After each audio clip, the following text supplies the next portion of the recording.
अधिक मास महात्म्य अध्याय पहिला. ऋषींच्या मेळाव्यात. श्री गणेशाय नमः. श्री सरस्वत्यै नमः. श्री गुरुदेवाय नमः. श्री जनता जनार्दनाय नमः. प्रथम ओम स्वरूपी श्री गजाननाला वंदन करून, हंसवाहिनी ब्रह्मनंदिनी श्री सरस्वतीला नमन करून, श्री ज्ञानेश्वर माऊली आणि सद्गुरू योगी ज्ञाननाथजी यांना मी विनम्र भावे वंदन करतो आहे. त्या सर्वांचा या ग्रंथलेखनास कृपा आशीर्वाद लाभावा अशी त्यांना प्रार्थना करतो आहे. साधू संत महंत, कवी, लेखक, विद्वान आणि हरिभक्तीने प्रेरित झालेले श्रोतृजन यांनाही अभिवादन करून मी ह्या निवेदन कार्यास प्रारंभ करतो आहे. महर्षी व्यासांनी पद्मपुराणात जे अधिक मास महात्म्य वर्णन केलेले आहे तोच सर्व कथाभाग मी इथे प्राकृत भाषेत सांगतो आहे. इतकेच. नैमिषारण्य नावाची ती एक पुण्य, पावन आणि पवित्र भूमी. त्या वनात शुकेंद्र, गालव, कौशिक, अत्री, भार्गव, वसु, कौंडिण्य इत्यादी अनेक थोर ऋषीवर्ग आणि त्यांचा शिष्य समुदाय हा धर्मचर्चेसाठी एकत्र जमलेला. चर्चेचा विषय काय तर मानवी जीवनाचे कल्याण आणि सार्थक. अशा ह्या लोकहितार्थ चाललेल्या चर्चेत अचानक एक दिवस सूत नावाच्या महान भगवत भक्त आणि विद्वान पुराणिकाचे आगमन झाले. सर्वांनी या सूताचा उचित सत्कार केला, त्याचे पूजन केले, त्याला उच्चासनावर बसवले आणि आर्त ऋषी समुदाय हा श्रवण सुखासाठी चातकासारखा समोर येऊन बसला. कलियुगात मानवी जीवनाचं कल्याण व्हावं, त्याच्या हातून घडणाऱ्या पापांचं परिमार्जन व्हावं, अल्पस्वल्प सेवा, पूजा, व्रतांनी त्याला भगवत कृपा प्राप्त व्हावी, त्याला हवं असणारं सुख, समाधान, आनंद, संतान, संपत्ती आणि अंती मोक्ष हे प्राप्त होण्यासाठी एखादा उपाय सांगा हा त्या ऋषीवरांचा प्रश्न होता. त्याला उत्तर देताना सूत पुराणिक सांगू लागले की यासाठी एकच उपाय आहे, तो म्हणजे अधिकस्य अधिकम फलम ह्या न्यायाने बहुपुण्य प्राप्त करून देणाऱ्या अधिक महिन्याची उपासना. काय अधिक महिना? तो का व केव्हा येतो? त्याचं महत्त्व काय? त्या अधिक मासात कोणती व्रते करायची? ह्या अशा अनेक प्रश्नांना उत्तर देताना सूत सांगतात की पृथ्वीवरील कालगणना ही चांद्रवर्ष आणि सूर्यवर्ष या दोन पद्धतींनी होते. त्या दोन्हीमध्ये 11 दिवसांचा फरक पडतो. तो फरक भरून काढण्यासाठी दर 3 वर्षांनी एका अधिक मासाची धोंडा महिन्याची कालगणनेत भर पडते. तो जादा अधिक म्हणून अधिक मास. त्याचं आणखीन एक नाव म्हणजे मलमास. या मलमासात सूर्य संक्रमण होत नाही, वातावरणही मलिन असतं. तसेच हा मलमास शास्त्रकारांनी कोणत्याही मंगल कार्यास अशुभ ठरवलेला. त्यामुळे या 13व्या महिन्याला काही महत्त्वच राहिलं नाही. तो अतिशय दुःखी कष्टी झाला. मलमासाने आपलं हे दुःख श्रीकृष्णास निवेदन केलं आणि माझा उद्धार करा अशी विनंती केली. तेव्हा शरणागताचं कल्याण करणाऱ्या भगवंताने त्या महिन्याला आपले पुरुषोत्तम हे नाम दिलं. तसेच या महिन्यात स्नान, दान, ध्यान, जप, तप, नामस्मरण, दीपपूजा, दीपदान, अपूपदान इत्यादी करणाऱ्या व्यक्तीला अनेक पटींनी पुण्य मिळेल असा वरही दिला. तेव्हापासून हा महिना पुरुषोत्तम मास म्हणून ओळखला जाऊ लागला. श्री लक्ष्मीनारायण संवादातून पुढे येणाऱ्या या कथेत विष्णू सांगतात, या अधिक मासात ब्राह्मणाला देव मानून जी दाने दिली जातात ती सर्व माझ्यापर्यंत येऊन पोहोचतात, कारण ब्राह्मण हेच माझं मुख आहे हे तर सर्वजण जाणतातच.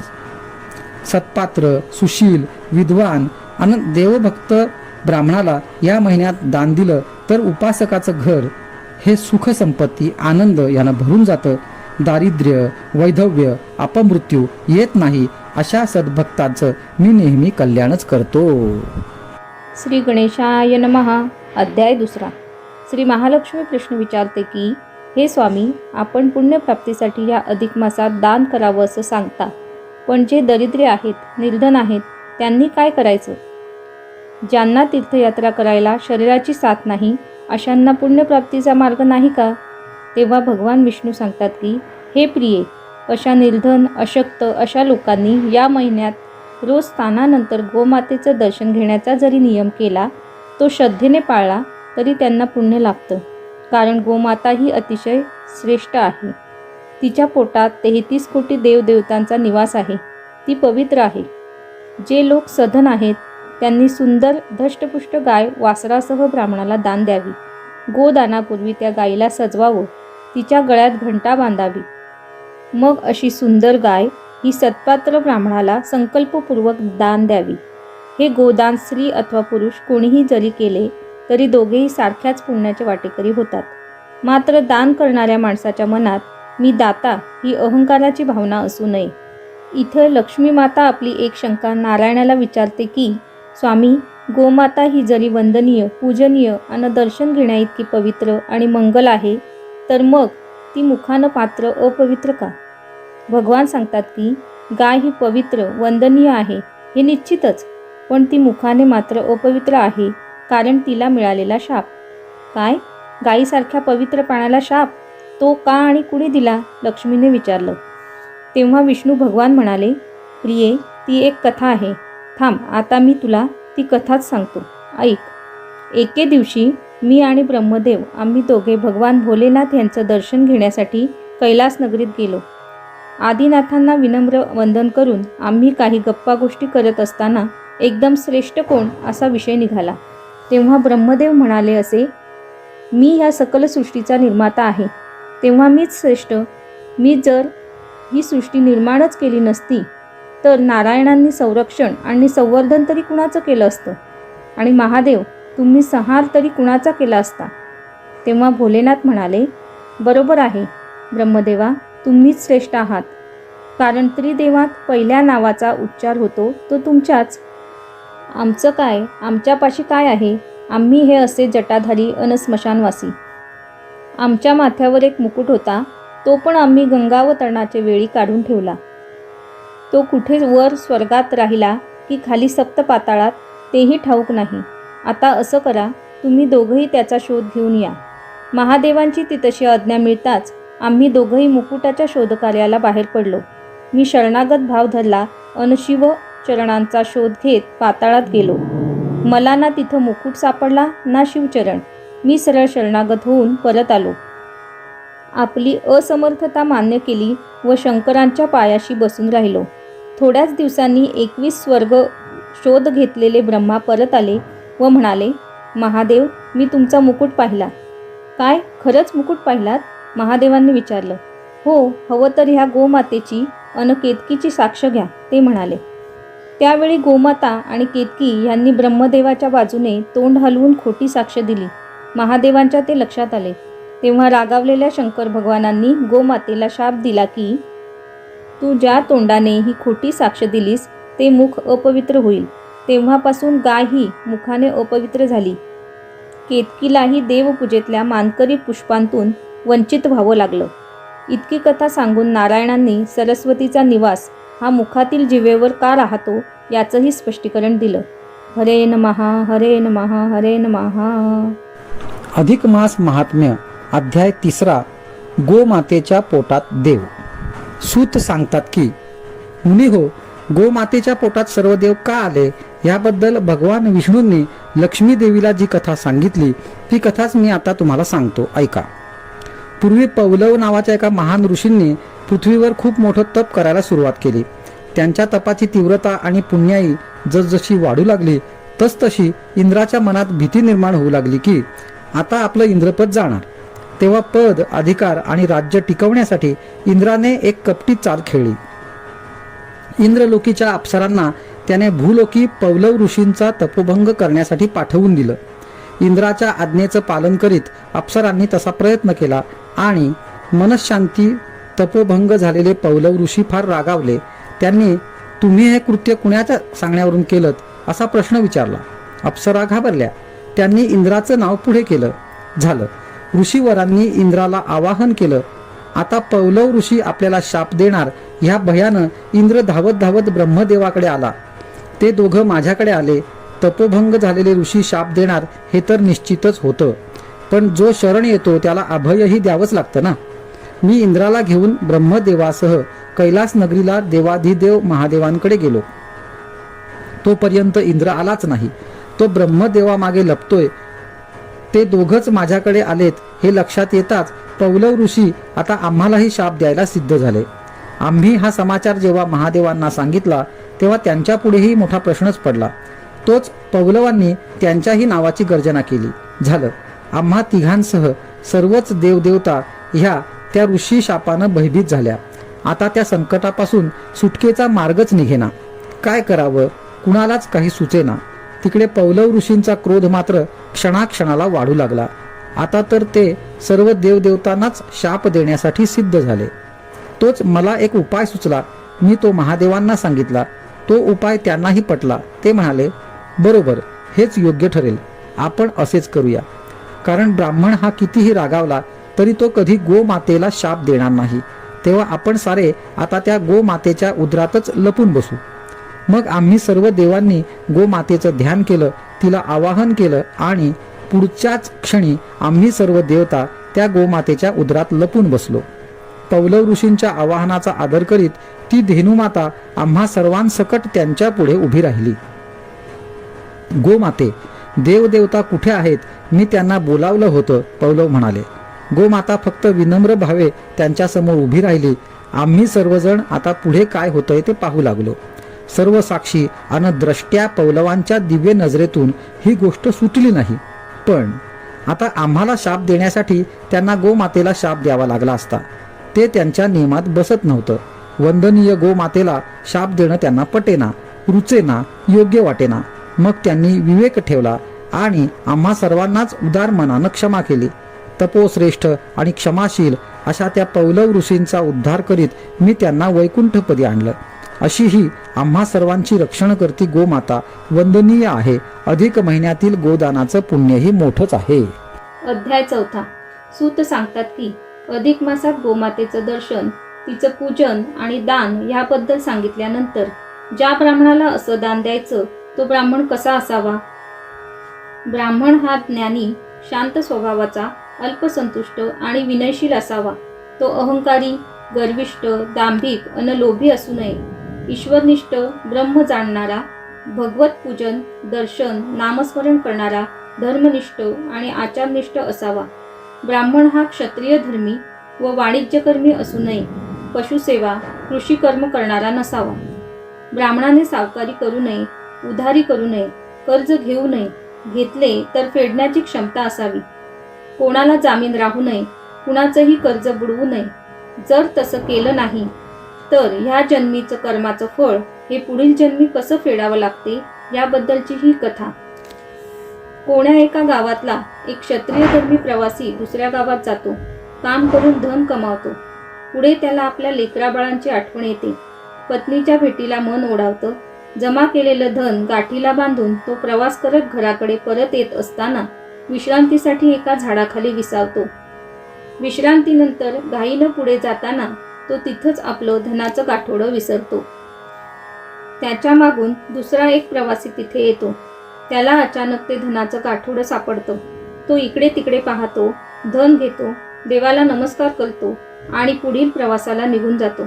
त्यानंतर एक तिसरा प्रवासी येतो. सावलीत विसावतो, शिदोरी सोडतो, जेवणास प्रारंभ करतो.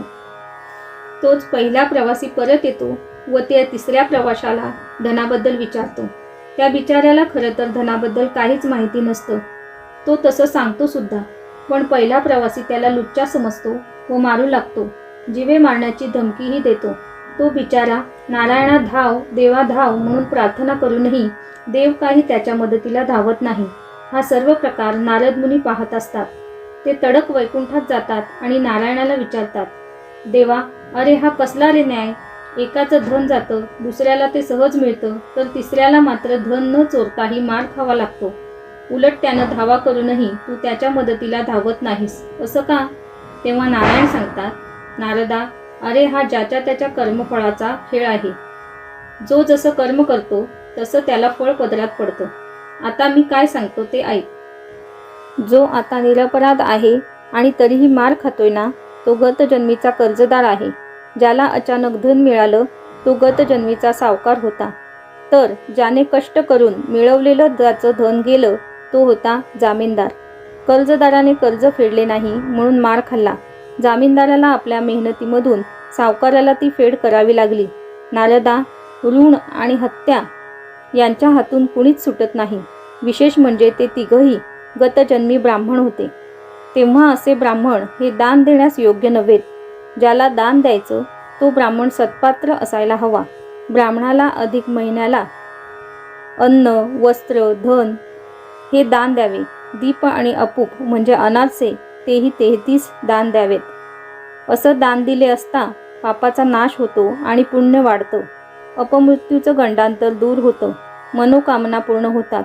मात्र हे असे पूजन, दान इत्यादी करताना ते ब्राह्मणामार्फत आपण भगवान पुरुषोत्तमासच देत आहोत असा दृढ विश्वास दात्याच्या मनात पक्का असावा. श्री हरये नमः, हरये नमः, हरये नमः. अधिक मास महात्म्य अध्याय 5. मृगराजा झाला सरडा. मागील अध्यायात आपण कोणता ब्राह्मण हा दानास पात्र आहे ते पाहिलं. ब्राह्मण पात्र असेल, दान देणारी वस्तूही योग्य असेल, दात्याची दातृत्व भावनाही चांगली असेल, पण नकळत जरी त्यात थोडी जरी चूक घडली तर त्या चुकीचं प्रायश्चित्त हे मात्र भोगावं लागतंच. या संदर्भात मृगराजाची एक कथा विष्णू भगवान लक्ष्मीस इथं सांगतात. प्रिये, ही कथा आहे द्वापार युगातली, म्हणजे श्रीकृष्ण अवताराच्या वेळची. श्रीकृष्णाची मुलं ही एकदा खेळता खेळता एका अरण्यात आली. खेळाच्या नादात एकाने चेंडू दुसऱ्याला मारला. त्याने तो चुकवला. तो चेंडू जाऊन पडला तो नेमका एका खोल विहिरीत. आपला चेंडू कुठे पडला हे पाहायला मुलं त्या विहिरीत डोकावून पाहतात तो काय, त्या मुलांना त्या विहिरीत एक भला मोठा सरडा दिसला. त्या सरड्याची अंगकांती सुवर्णाप्रमाणे चमकत होती. मुलांनी विहिरीत दोर सोडला आणि अनेक प्रयत्न करून त्यांनी त्या सरड्याला बाहेर काढलं. तेव्हा तो सरडा मनुष्यवाणीनं म्हणाला, बाळांनो, तुमच्यातील सर्वात मोठं कोण आहे? भगवान कृष्ण कुठे आहेत? मला त्यांचं दर्शन घ्यायचं आहे. एक सरडा, तोही एवढा मोठा, सुवर्णकांतीचा, आणि तोही असा मनुष्यवाणीनं बोलणारा. मुलांना सारच आश्चर्यकारक वाटलं. तू कोण? असा सरडा होऊन इथं का पडलास? असं त्या मुलांनी त्याला विचारलं. तेव्हा तो सरडा सांगू लागला, पूर्वजन्मी मी मृगेंद्र नावाचा एक राजा होतो. दान धर्म, होम हवन, धर्मकार्य ह्यात मला विशेष रुची होती. दर 3 वर्षांनी येणाऱ्या अधिक महिन्यात मी नेहमी ब्राह्मणांना गोदान करत असे. अशाच एका अधिक मासात मी एक गाय एका ब्राह्मणाला दान दिली. संतुष्ट झालेला तो ब्राह्मण मला आशीर्वाद देऊन दान घेऊन निघून गेला. जाताना गाय घेऊन गेला. रात्री ती गाय त्या ब्राह्मणाकडून पळून येऊन माझ्या गोशाळेत आली. दुसऱ्या दिवशी मी दुसऱ्या एका ब्राह्मणाला आणखीन एक गाय दान दिली. तो ती गाय घेऊन जात असताना तो कालचा ब्राह्मण आपली गाय हरवली म्हणून शोध घेत आला. त्याला रस्त्यात आपली कालची गाय दिसली. तो त्या ब्राह्मणाकडे ती गाय मागू लागला. तेव्हा तो दुसरा ब्राह्मण म्हणू लागला, ही गाय माझी आहे, राजानं मला आत्ताच दान दिली आहे. झालं, दोघेही एका गायीवर आपला हक्क सांगू लागले. त्यांचं भांडण हे वाढत गेलं. शेवटी दोघंही माझ्याकडे आले व ही गाय आपली आहे असा दावा करू लागले. मी ती गाय नीट पाहिली. त्या दोघांचं म्हणणं नीट ऐकून घेतलं. तेव्हा त्यावर नीट विचार करता माझी चूक माझ्या लक्षात आली. एकच गाय नजर चुकीनं मी 2 ब्राह्मणांना दान दिली होती. आता काय करायचं? मी त्यांना नवीन गाय देण्याचा प्रस्ताव दिला, पण कुणीच मानेना. जो तो मला हीच गाय हवी म्हणून अडून बसला. मी चूक कबूल केली, क्षमा मागितली, पण राजा, तू गोदान नव्हे तर तू गो विक्रय केलास असं म्हणून तू सरडा होऊन अरण्यातल्या एका विहिरीत पडशील असा शाप दिला. मी तो अपराध अजाणतेपणे घडला तरी उशाप द्या अशी प्रार्थना केली. तेव्हा जर कृष्णाची अन तुझी भेट होईल तर त्याच्या कृपादृष्टीने तुझा उद्धार होईल असा मला उशाप मिळाला. तेव्हा हे कुमारांनो, तुम्ही मला विहिरीतून तर वर काढलं, आता ती कृष्ण भेट घडवा अशी राजाने त्या मुलांना प्रार्थना केली. पुढे कुमारांनी खरोखरच तो सरडारूपी राजा आणि कृष्ण यांची भेट घडवली. राजा उद्धरून गेला. त्याचं अधिक महिन्यातील पुण्यकर्माचं फळ हे असं कामाला आलं. ह्याच अध्यायात पुढे आपलं पापक्षालन करणारी गंगामाई ही स्वतः मात्र साधू संत आणि सत्पुरुषांच्या दर्शनानं कशी पावन होते ती गंगामाई आणि नारद भेटीची कथाही आलेली आहे. अध्याय 6. लक्ष्मीनारायणाला विचारते, देवा, अनेक पापांचं दोषांचं क्षालन करेल असं एखादं पूजाव्रत नाही का? जर असेल ते कोणतं? त्याचं फल काय ते कृपा करून मला सांग. तेव्हा प्रसन्न झालेले भगवान म्हणाले, देवी, पितृहत्या, गोहत्या, ब्रह्महत्या, गुरुहत्या, मद्यप्राशन, पापाचरण, असत्य वचन, परस्त्रीगमन ह्या आणि अशा अनेक पातकांपासून ज्या एकाच व्रताने मुक्ती मिळते ते म्हणजे दीपपूजा अन दीपदान व्रत. अधिक महिन्यात देवासमोर एक चौरंग मांडावा, त्यावर कलश, त्यावर तामण ठेवावं, तामणात तुपाचा दिवा लावावा, त्याचं रोज पूजन करावं. शेवटी हा दीप सत्पात्र ब्राह्मणाला दान द्यावा. असं केलं तर सर्व पापांचा नाश होतो, घर सुख सौख्याने भरून जातं व मोक्षप्राप्ती होते. सरस्वती नदीच्या काठावर एक सुशर्मा नावाचा ब्राह्मण राहत होता. तो ही पूजा नेहमी करत असे. पहाटे उठायचं, सरस्वती नदीत स्नान करायचं, दीपपूजा करायची, प्रार्थना करायची, भगवान पुरुषोत्तमाचं नामस्मरण करायचं, हा त्याचा नेम. अशाच एका अधिक महिन्यात तो ब्राह्मण ही दीपपूजा करीत असतानाची गोष्ट. एके दिवशी सुशर्मा पहाटे स्नानाला गेला आणि इकडे त्याने लावून ठेवलेला दिवा शांत होत आला होता. त्याच वेळी तिथं एक उंदीर फिरत होता. ती कुडबुड ऐकून जवळच मांजर सावध झालं. त्यानं कान टवकारले, इकडे तिकडे नजर फिरवली, तो त्याला उंदीर दिसला. उंदराला पकडायला मांजरानं उडी मारली आणि त्या गडबडीत मांजराचा धक्का दिव्याला लागला. दिव्यातली वात पुढे सरकली. शांत होत असलेली ज्योत परत उजळली. लख्ख प्रकाश पडला.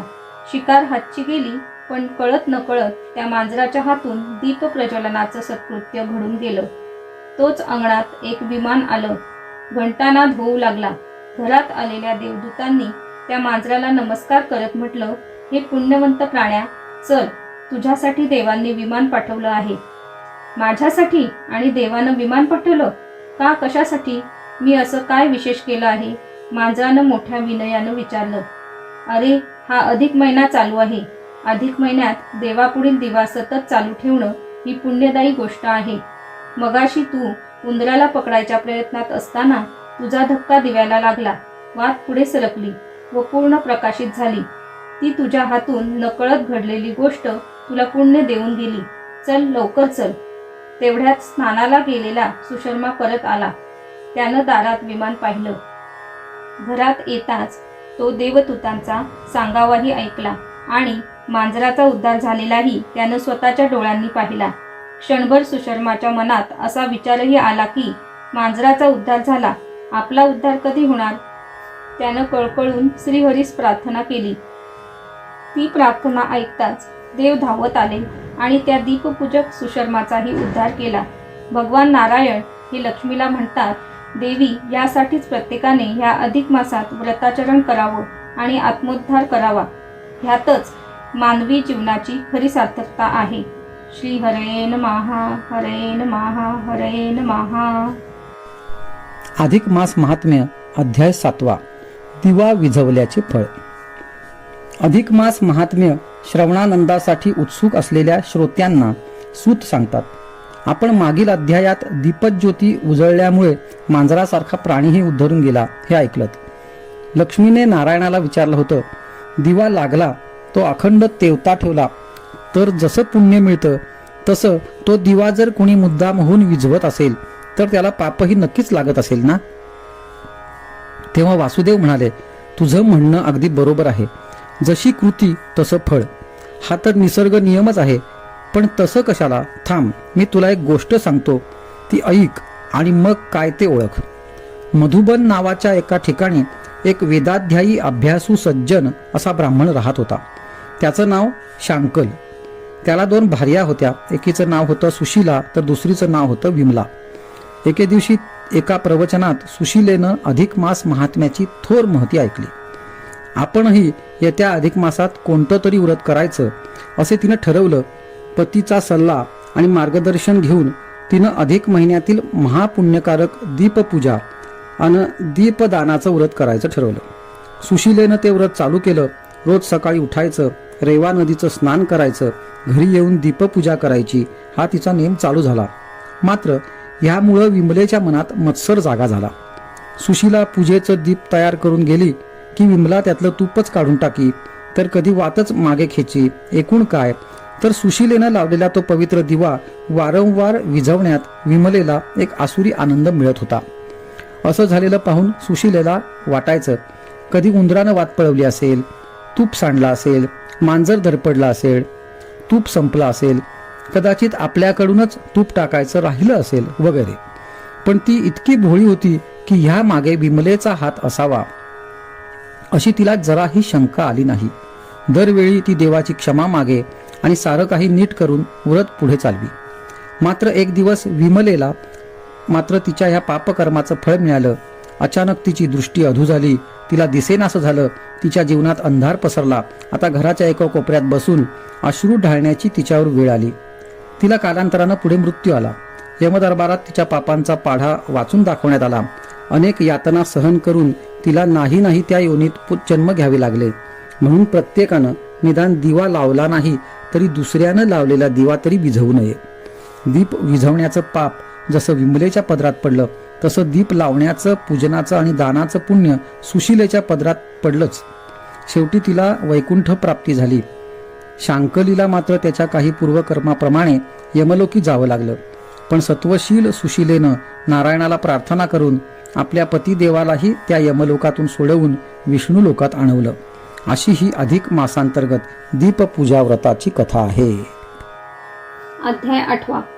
लक्ष्मी मातेने अवघ्या मानवजातीच्या कल्याणासाठी एक प्रश्न विष्णूंना विचारला. देवा, ज्यांच्या अंगी शक्ती नाही, तीर्थयात्रा करायला ज्याच्या गाठीला धन नाही, असा मनुष्य जर स्नानालाच गेला नाही तर मग तो पूजापाठ काय करणार? धन नाही तर यात्रा नाही, देवदर्शन नाही, दानधर्म नाही, मग अशा जीवाचा उद्धार व्हायला या कलियुगात काही साधन नाही का? तेव्हा लोककल्याणार्थ विचारलेला तो लक्ष्मीचा प्रश्न ऐकून देव अतिप्रसन्न झाले आणि म्हणाले, सखे, अशा व्यक्तीच्या उद्धाराचं एक प्रभावी साधन आहे, ते म्हणजे नामस्मरण. नाम हे तारक आहे, उद्धारक आहे. नाम घेतल्यानं कुणाकुणाचा उद्धार झाला त्या कथा पोथ्या पुराणांतून पानोपानी आहेत. नामानं पापाचं नाशन होतं, पुण्य वाढीला लागतं. एवढ्याशा अग्नीनं जशी अवघी गवताची गंजी जळून भस्मसात होते, तसं नामानं पापाचे डोंगरही जळून जातात. नाम घेतलं पण उद्धार झाला नाही असा एकही प्राणी शोधून सापडणार नाही. भूसर नावाच्या नगरीत एक विप्र दंपती राहत होती. पती हा धनाचा फार लोभी होता, तर त्याची पत्नी मात्र अल्पसंतुष्ट, ईश्वरभक्त अन श्रद्धाळू होती. ती नामधारक होती. घरातली सगळी कामं करत असतानाही तिचं मुखानं कृष्ण, विष्णू, हरी, मुकुंद हे नाम घेणं चालूच असे. एक दिवस त्या ब्राह्मणाला दान स्वीकारण्यासाठी बाहेरगावून आमंत्रण आलं. निरोप आला तेव्हा तो ब्राह्मण कुठेतरी बाहेर गेला होता. निरोप मिळताच तो परत मागे निघाला. बायको म्हणाली, अहो जरा थांबा, पाणी तरी पिऊन जा. तर तो द्रव्यलोभी माणूस, नको नको, मला उशीर झाला तर दक्षिणा बुडेल असं म्हणून घाईनं निघाला. वाटेत तहान लागली तर निदान पिण्यासाठी त्याच्या बायकोनं एक भली मोठी झारी भरून दिली. तो नको म्हणत होता, पण पत्नीनं खूप आग्रह केला म्हणून तो ती झारी घेऊन निघाला. धावत पळत जात असताना उन्हातानामुळे त्याच्या घशाला कोरड पडली. जरा घसा ओला करावा म्हणून त्यानं झाडी तोंडात ओतली मात्र आणि त्यात दुसऱ्याच क्षणी त्यानं भरलेली चूळ मागे टाकली. का तर झारीत पाणी नव्हतं, दूध होतं. पत्नीवरचा राग त्यानं त्या झारीतल्या दुधावर काढला आणि ती सर्व झारी जवळच्या एका वारुळात मोकळी केली. पण काय झालं, त्या दुग्ध अभिषेकानं वारुळातले नागराज, नागिण आणि त्यांची पिल्लं अतिशय खुश झाली, तृप्त झाली, संतुष्ट झाली. दुसऱ्याच क्षणी स्वतः नागराज प्रसन्न झाले, वारुळातून बाहेर आले आणि म्हणाले, हे विप्रा, तू आम्हाला संतुष्ट केला आहेस, आम्ही प्रसन्न आहोत, हवा तो वर माग. तेव्हा तो ब्राह्मण म्हणाला, अहो नागराजा, ह्यात माझं काहीच नाही. पाण्याऐवजी माझ्या बायकोनं त्या झारीत दूध दिलं होतं. तेव्हा जो वर द्यायचा तो तिला द्या, मी तिलाच विचारून येतो, तो वर थांबा. नागराज हो म्हणाले. ब्राह्मण धावत पळत घरी आला. त्याने झाला प्रकार पत्नीला सांगितला व कोणता वर मागू म्हणून विचारू लागला. त्याची पत्नी सुजाण होती. ती म्हणाली, नाथ, आपल्याकडे भरपूर धन आहे. तेव्हा धन न मागता तो धनदाता श्रीहरी, त्याचा निवास आणि त्याची कृपा मागा, त्यातच आपलं कल्याण आहे. झालं. ब्राह्मणानं परत येऊन श्रीहरीचीच कृपा व्हावी असा वर मागितला. तथास्तु म्हणत नागराजांनी त्या विप्राला एक सल्ला दिला की संग्रहित धनाचा दानधर्मासाठी वापर करून त्याचा सदुपयोग कर. पुढे खरोखरच त्या विप्राची मती पालटली. उभयतांनी अनेक दानधर्म केले, नामस्मरण केलं आणि शेवटी श्रीहरीच्या पदकमलासी स्थान मिळवलं. हे सारं घडलं ते केवळ एका नामस्मरणानं. नाम हे कसं आणि किती श्रेष्ठ आहे हे आता लक्षात आलंच असेल. श्री हरे नमः, हरे नमः, हरे नमः. अधिक मास महात्म्य अध्याय 9. एक दिवसाचं पुण्य. सूत म्हणतात, नारायणांनी जे सांगितलं ते अगदी खरं आहे. अनेक जीव केवळ नामस्मरण करूनच तरून गेले आहेत. नामाला काळ वेळेचं बंधन नाही, त्याला अन्य साधनांची उपाधी नाही. फक्त शांत स्थिर बैठक आणि मनात त्या नामाची आवड असली म्हणजे झालं. सूत इथं त्या लक्ष्मीनारायण संवादातील पुढील कथा श्रोत्यांना सांगतात ती अशी. महिस्मृती नावाच्या एका नगरात एक वृद्ध विधवा राहत होती. ती अनेक व्रतवैकल्ये करी, नामस्मरण, दर्शन, स्नान, शक्य ते दानही करत असे. एका अधिक मासात तिनं उपास करण्याचं व्रत धरलं. संपूर्ण अन्नत्याग करून ती केवळ जलपानावरच दिवस काढू लागली. मानवी देह हा अन्नावर चालतो, वाढतो, पोसला जातो. अन्नच नाही म्हटल्यावर ती वृद्धा जास्तच थकून गेली. एके दिवशी अधिक महिन्यात ती नदीवरून स्नान करून येत असताना तिला एक तुरीजया नावाची स्त्री भेटली. त्या तपस्वी वृद्धेला तुरीजयानं नमस्कार केला. ती इतकी का थकली म्हणून चौकशी केली. ती वृद्धा ह्या वयातही उपासाचं व्रत करते आहे हे ऐकून तुरीजया चकित झाली. तुरीजया तिला हात जोडून म्हणाली, आजी, तुम्ही खरंच धन्य आहात. तुम्ही पुण्यपदरी जोडलत, जन्म सार्थकी लावलात. पण आमच्यासारख्या सामान्यांचं काय? आम्ही काहीच पुण्यपदरी जोडलेलं नाही. आमचं कल्याण कसं होणार? आजी, माझा उद्धार कर. मला तुझ्या पुण्याईतलं फक्त एक दिवसाचं पुण्यदान दे. म्हातारीला तुरीजयाची दया आली.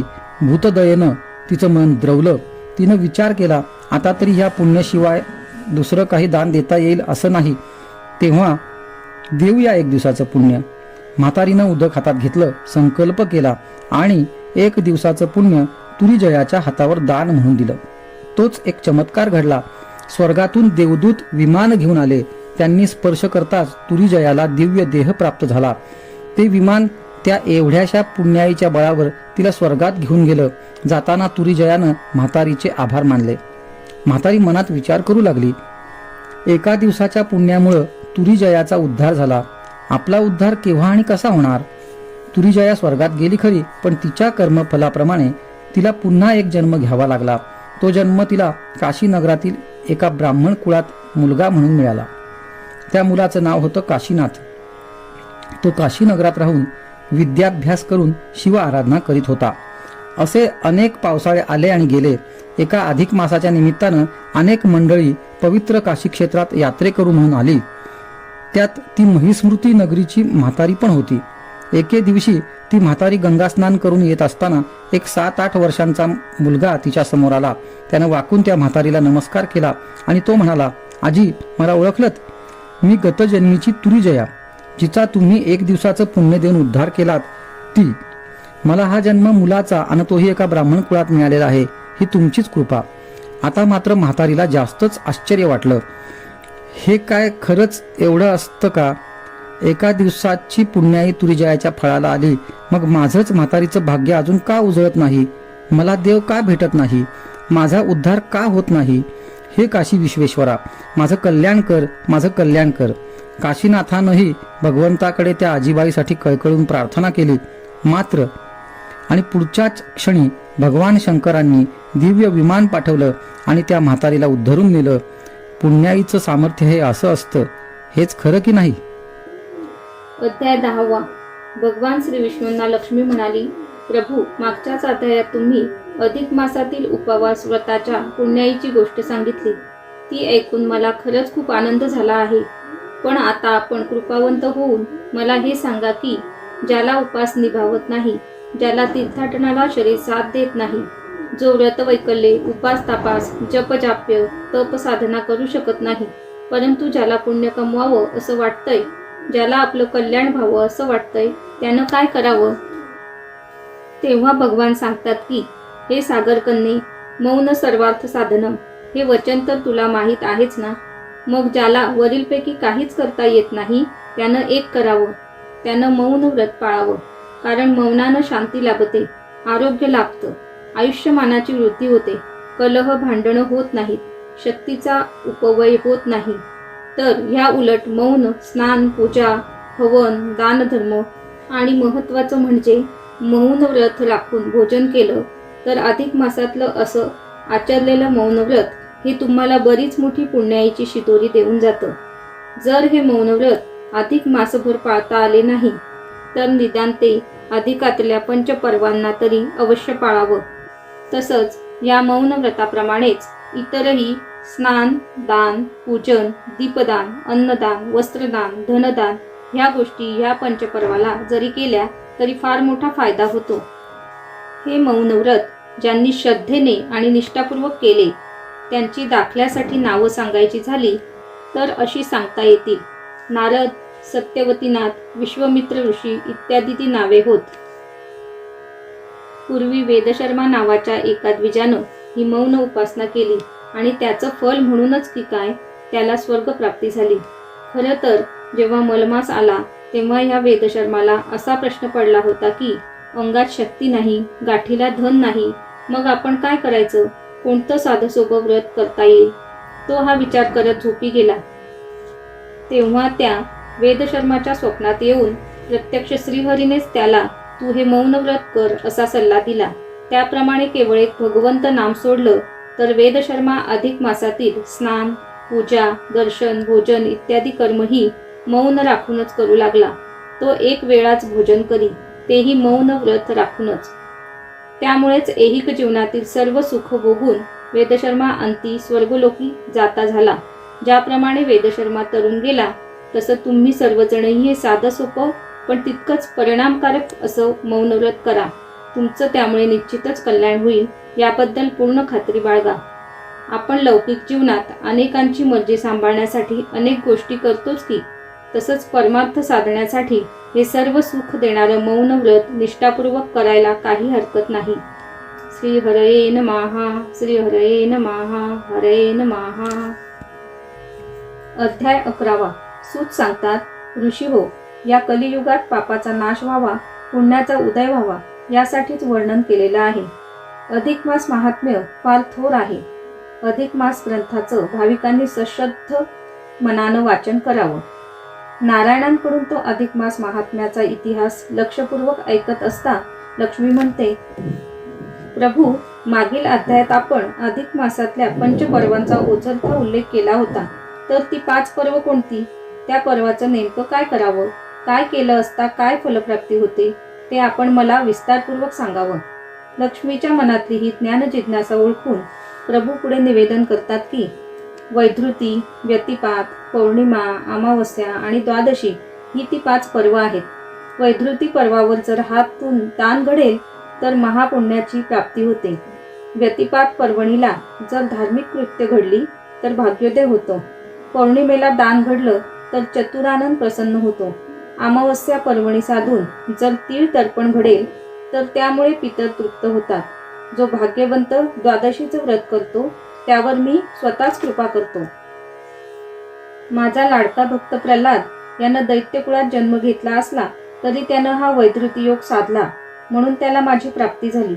जेव्हा इंद्राची संपत्ती मांधाता नामक राजानं बळकावली तेव्हा पदच्युत झालेल्या इंद्राला नारदांनी गतवैभव परत मिळवण्यासाठी हीच पर्वणी साधून व्रत करायला लावलं. तेव्हा त्याचं पद त्याला परत प्राप्त झालं. हा वैधृती योग साधून जर कुणी दान धर्म करेल तर अशा भाग्यवंतांवर सर्व देवता प्रसन्न होतात.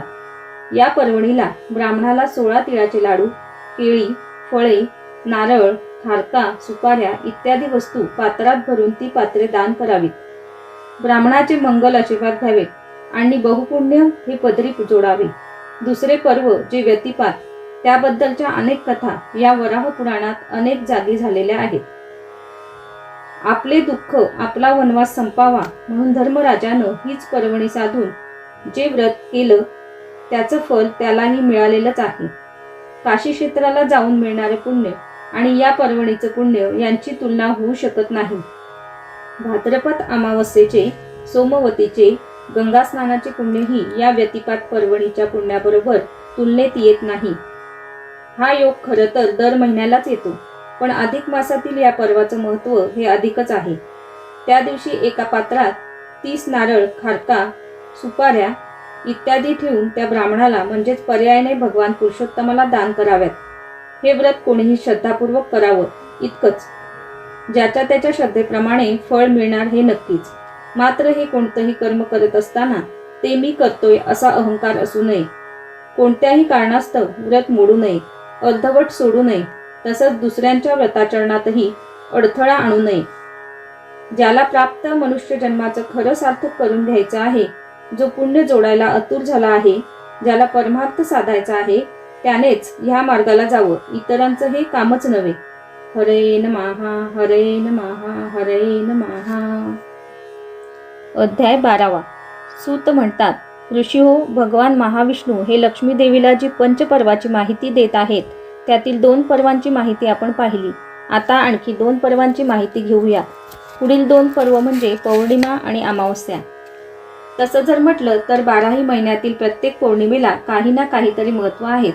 पौर्णिमा हे असं पर्व आहे की ज्या दिवशी केलेल्या व्रतवैकल्ये, सत्कर्म, जप, जाप्य, दानधर्म ह्याला फार महत्त्व आहे. अधिक महिन्यातील पौर्णिमा साधल्यास जे फल पदरात पडतं त्याची बरोबरी काही तीर्थयात्रा, असंख्य व्यतिपात पर्वणी, संक्रांत, चंद्र सूर्य ग्रहण काल या कालातील साधना फलाशी होत नाही. पौर्णिमेला भल्या पहाटे उठून पवित्र नदीचं स्नान करावं.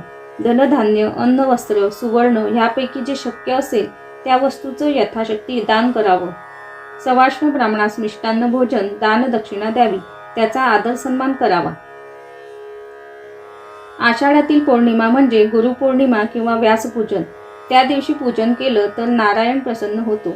माघ पौर्णिमेला माधवाचं, फाल्गुन पौर्णिमेला शंकराचं, चैत्र पौर्णिमेला अनंताचं, वैशाख पौर्णिमेला पितृगणांचं पूजन करावं. असे केले असता त्या देवता प्रसन्न होऊन उपासकावर कृपा करतात. पौर्णिमेची पर्वणी साधून स्नान, देवदर्शन, नामस्मरण, दानधर्म इत्यादी पावन कर्म केली असता उपासकाचं कल्याण होतं. रमानाथ त्याच्यावर कृपा करतो. पौर्णिमेने सौभाग्य प्राप्ती होते, हे सती सावित्रीच्या कथेवरून लक्षात येतेच. गुरुपौर्णिमा पूजनाने गुरुकृपेचा लाभ होतो. होळी पौर्णिमेच्या पूजनाने वैचारिक परिवर्तन घडते. वाईटाचा, दुष्ट प्रवृत्तीचा, अज्ञानाचा, अमंगलतेचा नाश होतो. या पौर्णिमा पर्वाची व्रतसाधना केल्याने जीवाला जन्माची सार्थकता साधणे, कुळाचा उद्धार होणे, पुण्य लाभणे, सौभाग्य लाभणे इत्यादी फायदे होतात. जसं महत्त्व या पौर्णिमेला तसंच अमावस्या या पर्वालाही आहे. प्रत्येक महिन्याची शेवटची तिथी म्हणजे अमावस्या. ही तिथी विशेष करून पितृगणांच्या कृपाप्राप्तीसाठी फार उपयोगी आहे. अमावस्येला तीळ तर्पण दिलं तर पितर वर्ग संतुष्ट होतो. ह्या दिवशी श्रद्धापूर्वक पितरांसाठी श्राद्ध कर्म केलं तर ते आशीर्वाद देतात. कावळ्याला घास द्यावा, पिंडदान करावं, पितरांचं स्मरण करावं.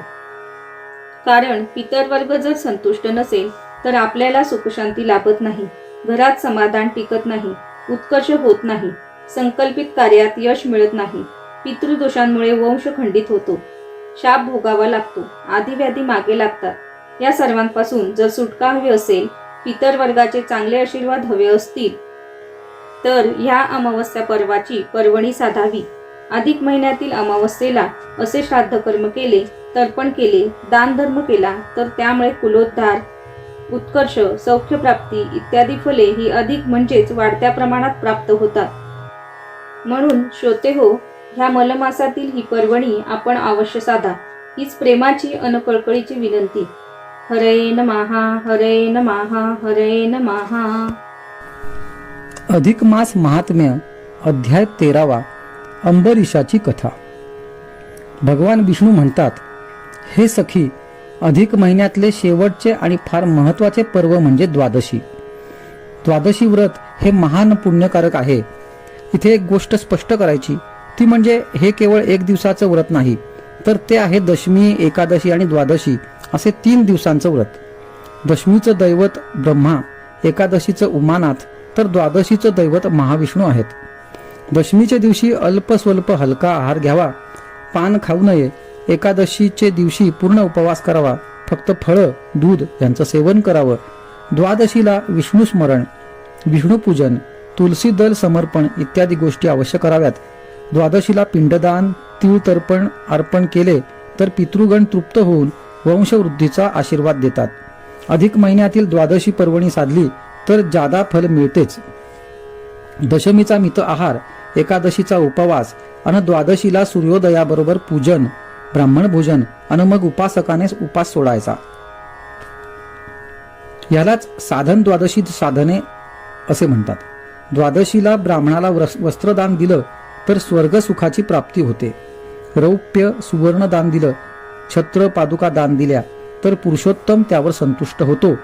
अधिक महिन्यातील द्वादशीला नारळ, सुपाऱ्या, खारका, फळे, तुपातले पदार्थ, अनारसे इत्यादी पदार्थ 33 संख्येने दान दिले तर विशेष फलप्राप्ती होते. या दिवशी कोणालाही दुखवू नये. नारायण इतकं सांगितल्यानंतर लक्ष्मीला म्हणतात, हे देवी, द्वादशी व्रताशी संलग्न असणारी राजा अंबरीश याची कथा मी तुला आता सांगतो, ती तू लक्ष देऊन ऐक. राजा अंबरीश हा सूर्यवंशातील एक थोर, पराक्रमी, कर्तव्य आणि ईश्वरनिष्ठ राजा. तो नेहमीच विष्णू नाम, विष्णू दर्शन आणि विष्णू सेवेत दंग असे. आपल्या प्रजेला, जनतेला जनार्दन स्वरूप मानून राजा त्यांची सेवा करत असे. प्रजेच्या हितार्थ अपार कष्ट घेई, प्रजेवर पुत्रवत प्रेम करी. या अंबरीश राजाचं लाडकं व्रत म्हणजे साधना द्वादशीचं व्रत. राजा हे व्रत करीत असे, परंतु त्याचा त्याने कधीच गर्व केला नाही किंवा अभिमानही बाळगला नाही. जसजसं राजा अंबरीशाचं व्रत पुण्याईचं फल वाढू लागलं तसतसं इंद्राचं मन आपलं आसन आता जाणार या शंकेने शंकित होऊ लागलं. राजा अंबरीशाने अनेक दान धर्म करून, उपास व उपासना करून खरंच मोठा पुण्यसंचय केलेला होता. तेच इंद्राच्या चिंतेचं प्रमुख कारण होतं. एकदा इंद्र दरबारात दुर्वास ऋषींचं आगमन झालं. इंद्राने ऋषींचं उचित आगत स्वागत केलं, त्यांचं पाद्य पूजन केलं व त्यांना उच्चासनावर बसवलं. इंद्राने आपल्या मनातील पदच्युत होण्याचं भय सांगून मला ह्या संकटापासून वाचवा अशी प्रार्थना केली. आता इंद्राला वाचवायचं, त्याचं राज्यपद राखायचं म्हणजे अंबरीशाचा तपोभंग करायचा, त्याचं व्रत मोडायचं. पण ही गोष्ट दुर्वासांना काही योग्य वाटेना. दुर्वासांनी इंद्राला तसं समजावलं सुद्धा, पण गुरुराया, तुम्हीच आत्ता करायचं ते करा असं म्हणून इंद्रच त्यांच्या पायी नतमस्तक झाला. तेव्हा दुर्वास मनोमन म्हणाले, आपण जाऊन प्रत्यक्ष पाहू तर खरं, राजाचं समक्ष दर्शन घेऊ, त्याची साधना पाहू, निष्ठा पाहू, निदान त्या महाभागाचं आपल्याला दर्शन तरी होईल. असा विचार करून दुर्वास आपल्या शिष्यवर्गासह राजा अंबरीशाकडे निघाले. पुढे काय घडेल ते आपण आता पुढील अध्यायात श्रवण करूया. अध्याय 14. मागील अध्यायात अपुरी राहिलेली राजा अंबरीशाची कथा आता आपण श्रवण करूया. इंद्राला अभय देऊन दुर्वास अंबरीशाची परीक्षा घेण्यासाठी त्याच्या दारी येऊन उभे राहिले. आपल्या अनेक शिष्यांसह दारी आलेल्या दुर्वास ऋषींना पाहताच राजा अंबरीशाला अपूर्व आनंद झाला. त्याने पुढे होऊन सविनय त्या सर्वांचं स्वागत केलं. तेव्हा प्रसन्न झालेले दुर्वास म्हणाले, राजा, अरे आम्ही सर्वजण फार क्षुधित आहोत. कालचा एकादशीचा उपवास झालेला आहे, तेव्हा लवकर भोजनाची व्यवस्था कर आणि आम्हा सर्वांना भोजन देऊन पाळणे साजरे कर. ऋषींची ही आज्ञा ऐकून राजाला आनंद झाला. तो म्हणाला, देवा, आपण भोजन करणार हे ऐकूनच मला अत्यानंद झाला आहे. पण माझी आपणास एक विनंती आहे की माझं व्रत हे साधन द्वादशीचं आहे, तेव्हा आपण सूर्योदयापूर्वीच अन्न ग्रहण करण्यास येऊन मला उपकृत करावं. अवश्य असं म्हणून दुर्वास ऋषींसह नदीवर स्नानाला गेले. इकडे आपले सर्व दिनक्रम उरकून पूजा नैवेद्य करून सूर्योदयापूर्वीच पाळणे सोडायचे म्हणून राजा त्यांची वाट पाहू लागला. ऋषी स्नानाला नदीपात्रात उतरले तेव्हा, गुरुदेवा, माझं रक्षण करा हे इंद्राचे शब्द त्यांना आठवले. पाठोपाठ जर सूर्योदयापूर्वी भोजन झालं नाही तर माझा व्रतभंग होईल हे राजाचे शब्दही त्यांना आठवले. सूर्योदय होत आला तरीही ऋषी मंडळी राजवाड्यावर परत आली नाहीत. साधन द्वादशीचा नेम मोडू नये म्हणून राजानं भगवंताला साक्षी ठेवून फक्त तीर्थप्राशन केलं व त्याने आपल्या व्रताची सांगता केली व आपला नेम राखला. दुर्वासांच्या ही गोष्ट लक्षात आली. ते शिष्यांसह राजाकडे आले व म्हणाले, चला घाई करा, पानं वाढा, नैवेद्य काढा. तेव्हा राजा अंबरीशाने आपण व्रताची सांगता केल्याचं सांगितलं. तेव्हा एका क्षणात ऋषींचा पारा चढला. ते क्रोधित झाले. तू आम्हाला सोडून व्रत सांगता केलीस, उपास सोडलास आणि आता आम्हाला हे उच्छिष्ट अन्न वाढतोस काय, असं म्हणून राजाला शाप दिला. राजा, तू आमचा घात केलास, तेव्हा आता तुला 100 जन्म घ्यावे लागतील, असा तो महाभयानक शाप होता. तो शाप ऐकून निरापराधी राजाने भगवान विष्णूंचे चरण आठवले. तेव्हा निज भक्ताचं रक्षण करण्यासाठी शंख, चक्र, गदा, पद्म धारण केलेले नारायण तिथे प्रगट झाले. नारायणांना पाहताच दुर्वासांना मोठं आश्चर्य वाटलं. त्यांनी नारायणाला नमन केलं. तेव्हा नारायण दुर्वासांना म्हणाले, ऋषीवर, आपण अमरीशाला शाप दिलात हे उचित नव्हे. तो निरपराध आहे. त्याने साधन द्वादशी टळू नये म्हणून फक्त तीर्थप्राशन केलं आहे, अन्न नाही. तेव्हा हे अन्न उच्छिष्ट होत नाही. तर उलट मला नैवेद्य दाखवलेलं हे अन्न आता केवळ अन्न नव्हे तर तो प्रसाद झाला आहे. इतकं बोलून देव म्हणाले, तोच शाप आता मी माझ्या भक्तासाठी आनंदानं सोशीन. हे प्रभुवचन ऐकताच दुर्वास मनी खजील झाले. त्यांनी तो शाप शत नव्हे तर 10 जन्मांत रूपांतरित केला आणि पुढे खरोखरच भगवान विष्णूंनी 10 अवतार घेऊन तो शाप खरा केला. तसेच भगवंतांनी उचित काळी साधन द्वादशी व्रत करणाऱ्या अमरीश राजाचं उद्धरण करीत त्याला आपल्या चरणांशी ठाव दिला. अशी ही अधिक मासातील महापुण्यकारक 5 पर्व आहेत. तेव्हा नर नारी सर्वांनीच ह्या पर्वणीचा अवश्य लाभ घ्यावा आणि पदरी पुण्याची शिदोरी बांधून घ्यावी, हेच खरे. हरये नमः, हरये नमः, हरये नमः. अधिक मास महात्म्य अध्याय 15. श्रीरामांचे द्वादशी व्रत. विष्णू भगवान लक्ष्मीला म्हणतात, देवी, द्वादशी व्रत केल्याने राजा अंबरीशाचं उद्धरण झालं. हा भाग आपण मागील अध्यायात ऐकला आहेच. आता ह्या अध्यायात प्रभू रामचंद्रांनी हे व्रत कसं केलं, आपला व्रतनेम कसा राखला, त्याबद्दलची एक कथा मी सांगतो, ती आता ऐक. रामचंद्र प्रभू स्वतःही हे साधन द्वादशीचं व्रत करीत होते. एकदा त्यांचं हे व्रत चालू असतानाच लंकाधीश बिभीषणाचं अयोध्येत येणं झालं. श्रीरामांनी बिभीषणाला आपल्या जवळ बसवून घेत त्याचं कुशलमंगल विचारलं. तेव्हा त्याने सांगितलं की, श्रीरामा, कुंभकर्णाची सून शतमुखी रावणाची कन्या, हिने तिच्या मुलाला डावलून तू मला राज्यावर बसवलं म्हणून आपला पिता शतमुखी रावण याच्याकडे तक्रार केली. शतमुखी रावणाने लंकेवर चाल करून मला पदच्युत करून हाकलून दिला आहे. बिभीषणाने हा वृत्तांत सांगताच श्रीरामांना अतीव क्रोध आला. त्यांनी त्या क्षणीच प्रतिज्ञा केली, तुला तुझं राज्य परत मिळवून दिल्यानंतरच मी माझं साधन द्वादशी व्रत पूर्ण करीन. प्रतिज्ञा केली. तो दिवस एकादशीचा होता आणि वेळ होती संध्याकाळची. म्हणजे श्रीरामांना ती आपली प्रतिज्ञा पूर्ण करायला फक्त एका रात्रीचा कालावधीच उपलब्ध होता. तेवढ्यात हे कार्य कसं होणार, पण ती श्रीराम प्रतिज्ञा होती. स्वामी कार्यासाठी सेवक हनुमान हजर झाला. त्याने रामसेनेसहित एका पावलातच अनंत योजना दूर असलेल्या शतमुखी रावणाच्या नगरीत प्रवेश केला. युद्धाला तोंड फुटलं. घनघोर रणसंग्राम चालू झाला. पण शतमुखी रावण काही मारला जाईना. मध्यरात्र उलटून गेली. तेव्हा नारदांना शतमुखी रावणाचा वध हा आदिशक्तीच्या हातून होणार आणि ती शक्तिरूपिणी जानकी माता अयोध्येत आहे, तिला आणलं तरच हा शतमुखी रावण मरेल असं सांगितलं. तेव्हा हनुमानाने महालासकट सीतामाईला तिथं आणलं. तिच्या हातूनच रणांगणात शतमुखी रावणाचा वध झाला. वध कसला, देवी हाती मरण आणि अंतकाळी प्रभू रामांचं दर्शन यांनी त्याचा एका अर्थानं उद्धारच झाला. मग हनुमंताने सर्व सेनेसह दुसरं पाऊल ठेवलं, ते सरळ लंकेत.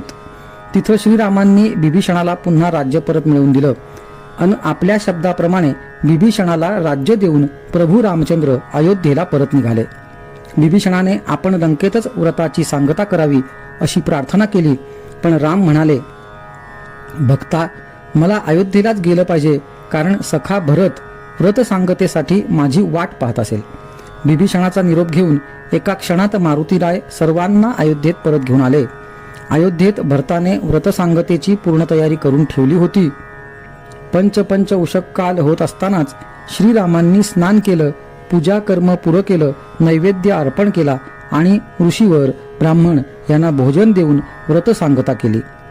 नारायण लक्ष्मीला म्हणतात, हे सुमुखी, असं आहे हे द्वादशीचं महापुण्यकारक व्रत. जो नरोत्तम हे व्रत करेल तो सदा सर्वदा यशस्वी होईल. त्याला सुख, सौख्य, संपत्ती आणि समाधान या सर्व गोष्टी प्राप्त होतात. हे व्रत सर्वांनी मोठ्या सश्रद्धेने करावं आणि प्राप्त नरजन्माचं खऱ्या अर्थाने सार्थक करून घ्यावं. अधिक मास महात्म्य अध्याय 16 स्मृती विलासिनीची कथा. लक्ष्मीने नारायणाला प्रश्न केला, स्वामी, अधिक मासातलं स्नानकर्म हे पुण्यकारक हे आपण मला मागे सांगितलेलं आहे, तेव्हा त्या संदर्भातीलच आणखी एखादी कथा ऐकायला मला आवडेल. तेव्हा भगवान म्हणाले, प्रिये, अधिक मासाच्या पुण्याईने केवळ देव, ऋषीमुनी, मनुष्य यांनाच पुण्यलाभ व उद्धार होतो असं नाही, तर भूत, प्रेत, राक्षस, पिशाच यांना जरी हे पुण्य लाभलं तरी त्यांचाही उद्धार होतो. कसा ते आता श्रवण कर. इंद्राच्या दरबारात एक रूपसुंदर अप्सरा होती.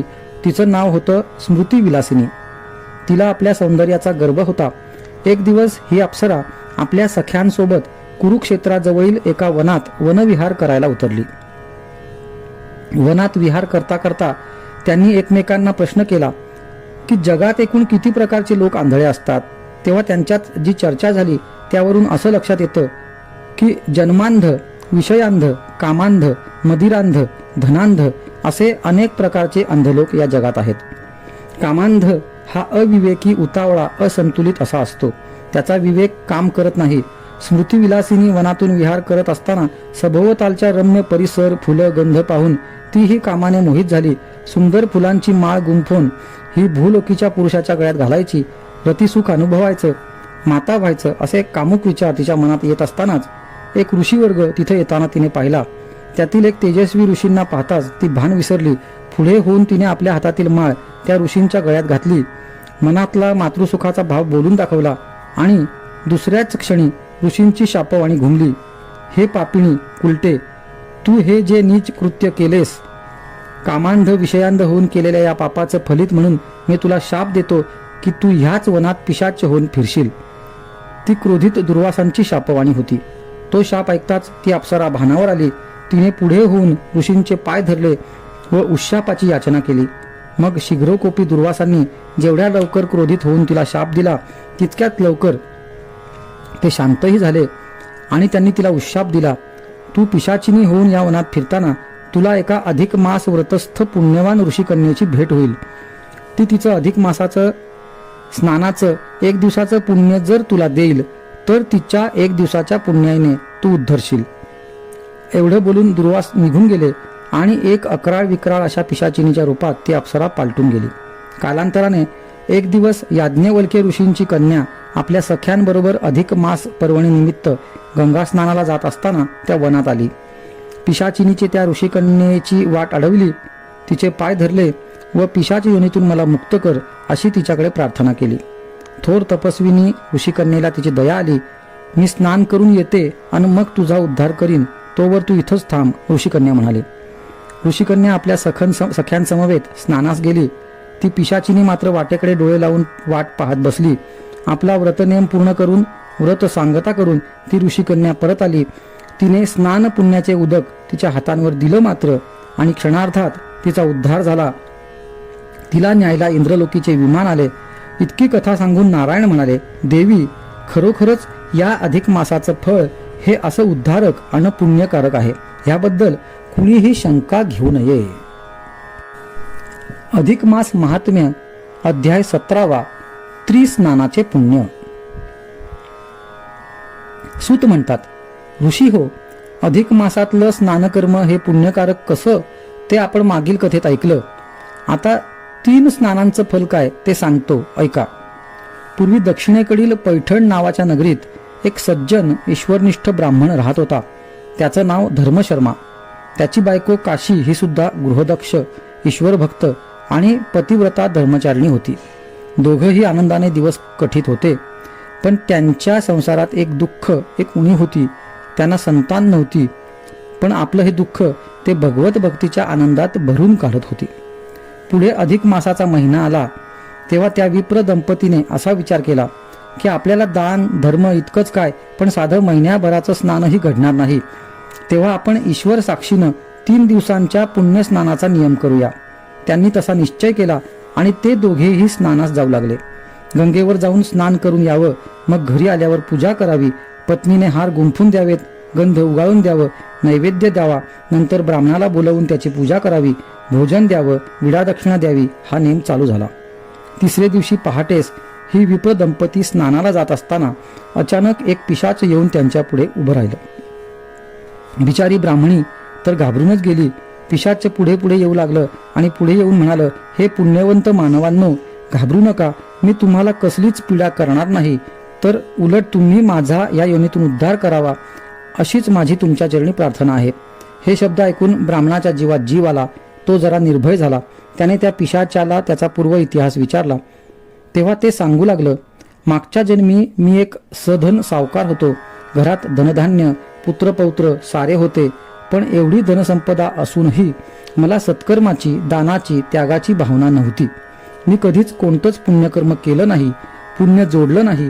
केवळ स्वार्थ, लोभ आणि मी माझे पणानेच वागत राहिलो. कालांतरानं मरण पावताच मला यमदरबारी ह्या कर्माचा जाब द्यावा लागला. अनेक यातना भोगाव्या लागल्या. कुंभीपाकी खितपत पडावं लागलं, तरी सुद्धा पापपुण्याचा हिशेब चुकता होईना, म्हणून या पिशाची योनीत जन्म घ्यावा लागला. माझं भाग्य थोर, म्हणून आज मला तुम्हा भाग्यवंतांचं दर्शन घडलं. आता एकच विनवणी की तुम्हीच माझा उद्धार करा आणि मला मुक्त करा.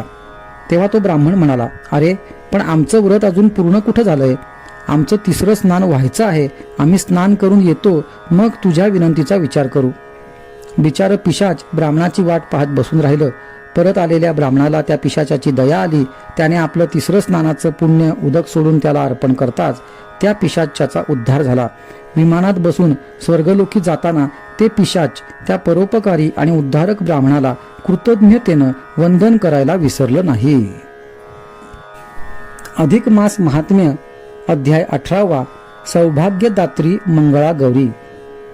मेरू पर्वताच्या दक्षिणेस विंध्य पर्वत आहे. त्या पर्वतातून प्रत्यक्ष शिवशंकरांच्या हातातून एका नदीचा उगम झालेला आहे. त्या नदीचे नाव नर्मदा. त्या नर्मदा नदीच्या काठावरील एक नगरी, त्या नगरीचे नाव भृगुनगरी. त्या नगरीत कुळशर्मा नावाचा एक ब्राह्मण आणि त्याची पत्नी कुशावती हे दोघे राहत होते. कुळशर्मा हा वेदाध्यायी आणि ज्योतिष विद्येचा जाणकार होता. त्या ब्राह्मण दंपतीला एक मुलगी होती. तिचे नाव मेधावती. ती जशी रूपवान होती तशीच ती गुणवानही होती. कुळशर्माने ह्या आपल्या उपवर मुलीचा विवाह एका पद्मनाभ नावाच्या ब्राह्मण पुत्राशी लावून दिला. विवाह मोठ्या थाटामाटाने आणि गाव जेवण घालून साजरा झाला. दोघेही आनंदाने नांदू लागले. आणि एक दिवस पद्मनाभ हा नदीवर पोहायला गेलेला असताना त्याला एका मोठ्या मगरीने पाण्यात ओढून नेले. पद्मनाभ बुडाला. मेधावतीवर वैधव्याची कुऱ्हाड कोसळली. पती निधनाच्या दुर्दैवी आघातातून सावरायला मेधावतीला थोडा वेळ लागला. ती एकदा पुराण श्रवण करायला गेली असता तिला अधिक मासाचे महत्त्व कळले. या महिन्यात स्नान, पूजा, दीपदान, ब्राह्मण भोजन इत्यादी व्रते श्रद्धापूर्वक केली तर फार मोठे पुण्यपदरात मिळते. हे ऐकून मेधावतीने मग ते व्रत करायला तयार झाले. तिने पित्याकडे तो विषय काढला. आपली मुलगी जन्मकल्याणाचा, आत्मोद्धाराचा विचार करते हे ऐकून पित्याला फार आनंद झाला. पण अधिक मासाचा फक्त शेवटचाच दिवस आता शिल्लक राहिला होता. वडिलांच्या मार्गदर्शनाप्रमाणे मेधावती पहाटे उठली आणि नर्मदेचे पवित्र स्नान करून आली. तिने घरी येऊन देवपूजा केली, ब्राह्मणाला भोजन दिले, दान दिले आणि ब्राह्मण पत्नीचाही ओटी भरून सन्मान केला. त्यांना आपल्या उपास्य देवतेच्या म्हणजे शिवपार्वतीच्या रूपात पाहून दोघांनाही नमस्कार केला, आशीर्वाद घेतले आणि त्याच वेळी कैलासनगरीतून एक दिव्य विमान घेऊन शिवदूत आले. त्यांनी मेधावतीचा देह दिव्य केला आणि केवळ अधिक मासाच्या एकच दिवसाच्या पुण्याईवर ते तिला कैलासावर घेऊन गेले. तिथे जाताच मेधावतीने शिवपार्वतीला विनम्र वंदन केले. पार्वतीला ती विप्रकन्या फार आवडली. ती सश्रद्ध होती, भाविक होती, पण तिच्या कपाळावर कुंकू नव्हते. ती विधवा होती. पार्वतीने तिला सौभाग्य लेणे द्यायचे ठरवले. असेच काही दिवस गेले. भगवान महाविष्णूंसह शिव, पार्वती आणि मेधावती हे काशी क्षेत्रास आले. तिथे येतात सर्वांनी पापहारिणी लोकमाता गंगेचे पवित्र स्नान केले. तेव्हा परत एकदा पार्वती मातेला तिच्या मेधावतीच्या मस्तकावर कुंकू नसल्याचे जाणवले. तिने आपले मनोगत भगवान शंकरांना सांगितले. तेव्हा शंकर म्हणाले, प्रिये, उचित वेळ आल्यावर सर्व काही घडेल. काशीमध्येच विष्णूंनी नीलकंठेश्वर महालिंगाची स्थापना केली. त्याच वेळी मेधावती पार्वती स्वरूपात विलीन झाली. पार्वतीने काशीत एक मंदिर उभारून त्यात मेधावतीच्या मूर्तीची स्थापना केली. तिला देवतापद बहाल केले. ज्या नारी या देवीची पूजा करतील, तिच्या मस्तकी हळद कुंकू लावतील, त्यांना सौभाग्य प्राप्त होईल असा आशीर्वाद दिला. त्या देवतेचं नाव मंगळा गौरी असे ठेवले. सूत ऋषींना म्हणाले, ह्या शिवपुराणातील कथेची निवड तुम्हाला हरी अन हर यांच्या ऐक्याची साक्ष मिळावी म्हणून मुद्दाम केलेली आहे. अधिक मास महात्म्यात या सत्यकथेचा समावेश ह्यासाठीच केलेला आहे. अधिक मास महात्म्य अध्याय 19 7 दिवसांचे पुण्य. अधिक मास महात्म्याचा पुढील कथाभाग निवेदन करताना सूत म्हणाले, लक्ष्मीने नारायणाला प्रश्न केला की हे स्वामी, या अधिक महिन्यात कोणते व्रत किंवा नियमाचरण करून तरुण गेला ते तुम्ही सांगा. तेव्हा नारायणाने जी कथा सांगितली ती अशी. दक्षिणेमधले गोकर्ण पर्वताजवळचे ते एक शांत सुंदरसे गाव, त्याचे नाव शिवकांची. लखलखत्या गोपुरांचे ते गाव शिवगौरीलाही फार प्रिय होते. त्या गावात एक विप्रदास नावाच्या सेवेकरी राहत होता. तो आणि त्याची पत्नी दोघेही नेहमी ब्राह्मणांची सेवा करीत असत. अधिक मास आला तेव्हा त्यांनी आपणही एखादे व्रत करावे आणि पदरी पुण्य जोडावे असे ठरवले. दानाला पैसे नव्हते, तीर्थयात्रेला जायला अंगात त्राण नव्हते. मग त्यांनी नदीचे पवित्र स्नान आणि सारणेश्वराचे दर्शन घ्यायचा संकल्प केला. दोघांनीही तो नेम अधिक मासात मोठ्या श्रद्धापूर्वक आचरला. गंगेचे स्नान करायचे, सारणेश्वराचे दर्शन घ्यायचे, भावपूजा करायची आणि मग गावात परतायचे हा त्यांचा नित्यक्रम. होता होता संपूर्ण अधिक मासाचे स्नान, पूजा आणि दर्शनाचा नित्यनेम पार पडला. शेवटचा दिवस उजाडला. त्या दिवशी त्यांनी एक एक करून जमा केलेले पैसे खर्च केले.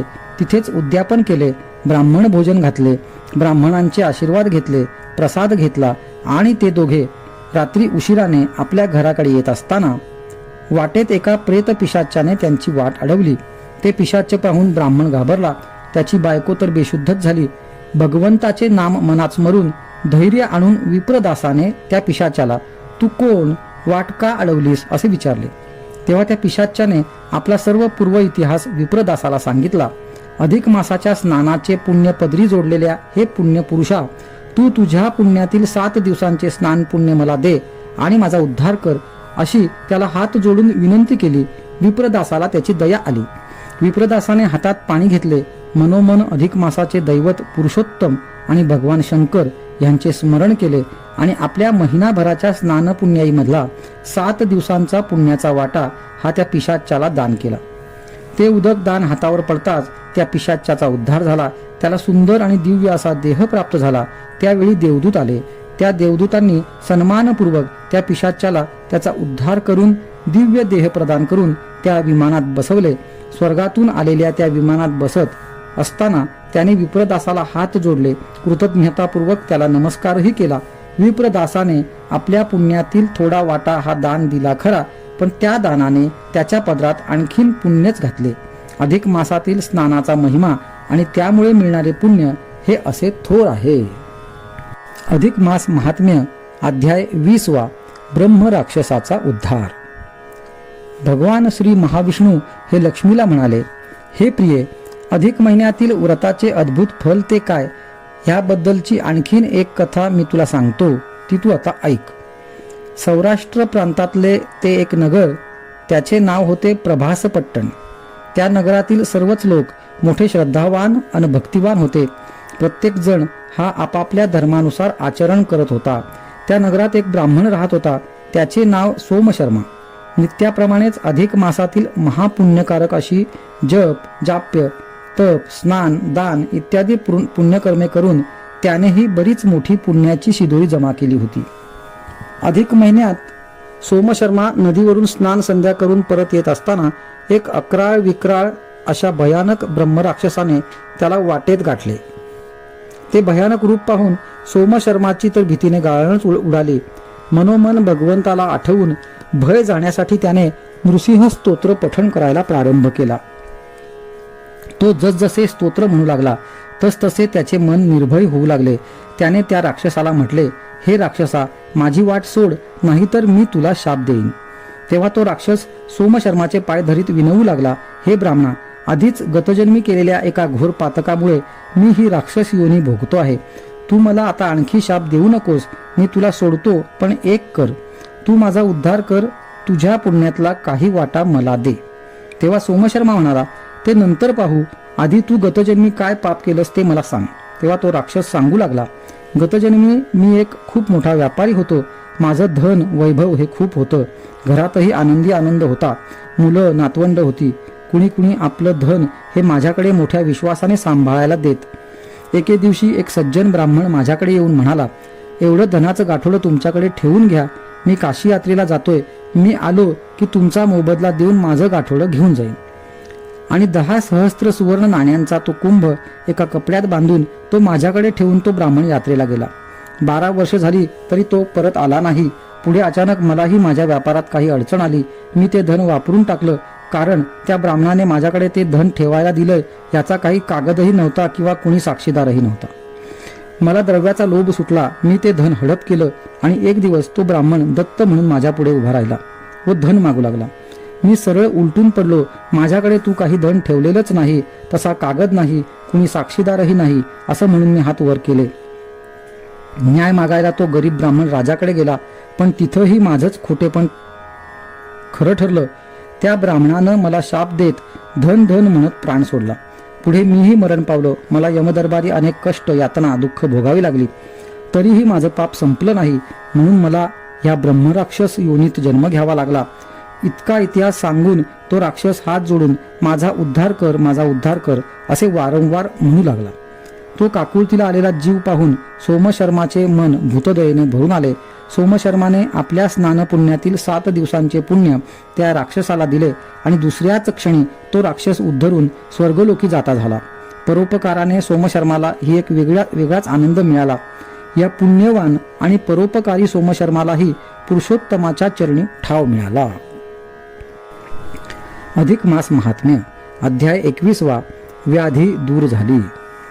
अधिक मासाचे महात्म्य सांगणाऱ्या विष्णूंना लक्ष्मीने प्रश्न केला, स्वामी, दान दिलं तर त्या दानाचं दात्याला फळ मिळतं, पुण्य मिळतं. तसंच जर कुणी ब्राह्मण सेवा करत असेल तर त्याला त्याचं काय फळ मिळतं ते आपण मला सांगा. तेव्हा नारायण म्हणाले, वा, फार छान प्रश्न विचारलास तू. या संबंधीची मी तुला एक कथा सांगतो, ती तू आता लक्षपूर्वक ऐक. विराट देशात एक पवित्र आणि सुंदर असं नगर होतं. त्या नगराचं नाव माहूर. माहूर म्हणजे रेणुका मातेचं स्थान, दत्तात्रयांचंही निवासस्थान. अनेक ऋषीमुनी, देवदेवता यांच्या पुण्य पदस्पर्शानं पावन झालेली भूमी. त्या माहूर गावात एक अगदी सर्वसाधारण सामान्य असा माणूस राहत होता. तो गावातल्या काही ब्राह्मणांच्या घरी जाऊन त्यांची सेवा करीत असे.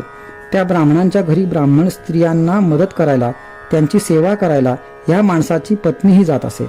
एकूणच काय तर ही एक सेवेकरी दंपती होती. ते उभयता ब्राह्मणांची सेवा करत असताना आपण जणू ह्या सेवा रूपानं रमा माधवाचीच पूजा करीत आहोत असाच त्यांचा भाव असे. त्यांची ती सेवा चालू असताना एके दिवशी अचानक एक विघ्न उभं राहिलं. त्या ब्राह्मणाला कुष्ठरोगाची व्याधी लागली. आता अशा ह्या अमंगल देहानं विप्रसेवा कशी करणार, आपण ह्या विप्रसेवेला आता अंतरणार, या कल्पनेनंच तो सामान्य जीव पार कळवळला. देहव्याधीनं गांजला आणि सेवा मोडली म्हणून अतिव दुःखीही झाला. तो आपल्या नशिबाला दोष देत असताना एके दिवशी त्याला त्याच्या पत्नीनं एक सल्ला दिला, आपण आता एक करा, पुढे लवकरच अधिक मास येतो आहे, तेव्हा त्या निमित्तानं तीर्थक्षेत्री जा आणि पवित्र नदीचं स्नान करा. स्नानाचं महत्त्व फार आहे. स्नानानं तन मन दोन्हीही शुद्ध, पवित्र आणि स्वच्छ होतात. बरं, स्नानानं पुण्यही पदरात लाभतं. तुम्ही ते पुण्य पदरी जोडा आणि जन्माचं सार्थक करून घ्या. त्या सेवेकऱ्याला आपल्या पत्नीचा सल्ला योग्य वाटला. त्यानं विप्रसेवा करीत जे धन गाठीस जोडलं होतं त्या धनाचे त्याने 3 वाटे केले. 2 वाटे पत्नी आणि मुलाला दिले. आपला वाटा बरोबर घेऊन तो खरोखरच यात्रेसाठी बाहेर पडला. यात्रेकरूंच्या बरोबर तो त्या पवित्र क्षेत्रात आला. अधिक मासाच्या निमित्ताने तिथं अनेक मोठमोठी मंडळीही आली होती. तो सेवेकरी तिथंच राहिला. रोज पहाटेचं नदीचं पवित्र स्नान करून यायचं. तुरूनच ब्राह्मण, साधू, सज्जन यांचं दर्शन घ्यायचं. मनोमन त्यांची मानसपूजा करायची असा त्याचा नित्यनेम ठरला. मिळेल तेव्हा खायचं असं करत असताना त्याला उपासही घडे. या सर्वांचं फळ म्हणूनच की काय, पण हळूहळू त्याची शारीरिक व्याधी दूर झाली, रोगानं काढता पाय घेतला आणि महत आश्चर्याची गोष्ट म्हणजे महिन्याभरात तो पूर्णपणे व्याधीमुक्त झाला, त्याचा रोग बरा झाला. हा अनुभव येताच त्याच तीर्थक्षेत्रात त्यानं अधिक मासाच्या शेवटच्या दिवशी उद्यापन करायचं ठरवलं. जवळचा पैसा त्यानं त्या कामाला खर्च केला.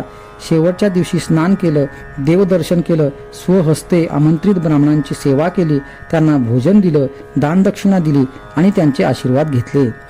त्या पवित्र क्षेत्रातच तो शेवटपर्यंत भगवंताचं नामस्मरण करत राहिला.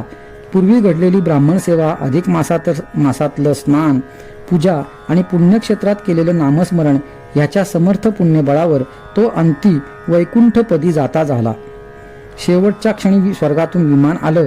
देवदूतांनी त्याचा उद्धार केला. ते त्याला वैकुंठात घेऊन गेले. अधिक मास महात्म्य अध्याय 22. द्विज शर्माची कथा. लक्ष्मी नारायणांना म्हणाली, स्वामी, अधिक महिन्यातील स्नानाला काय आणि किती महत्व आहे ते आता माझ्या पूर्ण लक्षात आले आहे.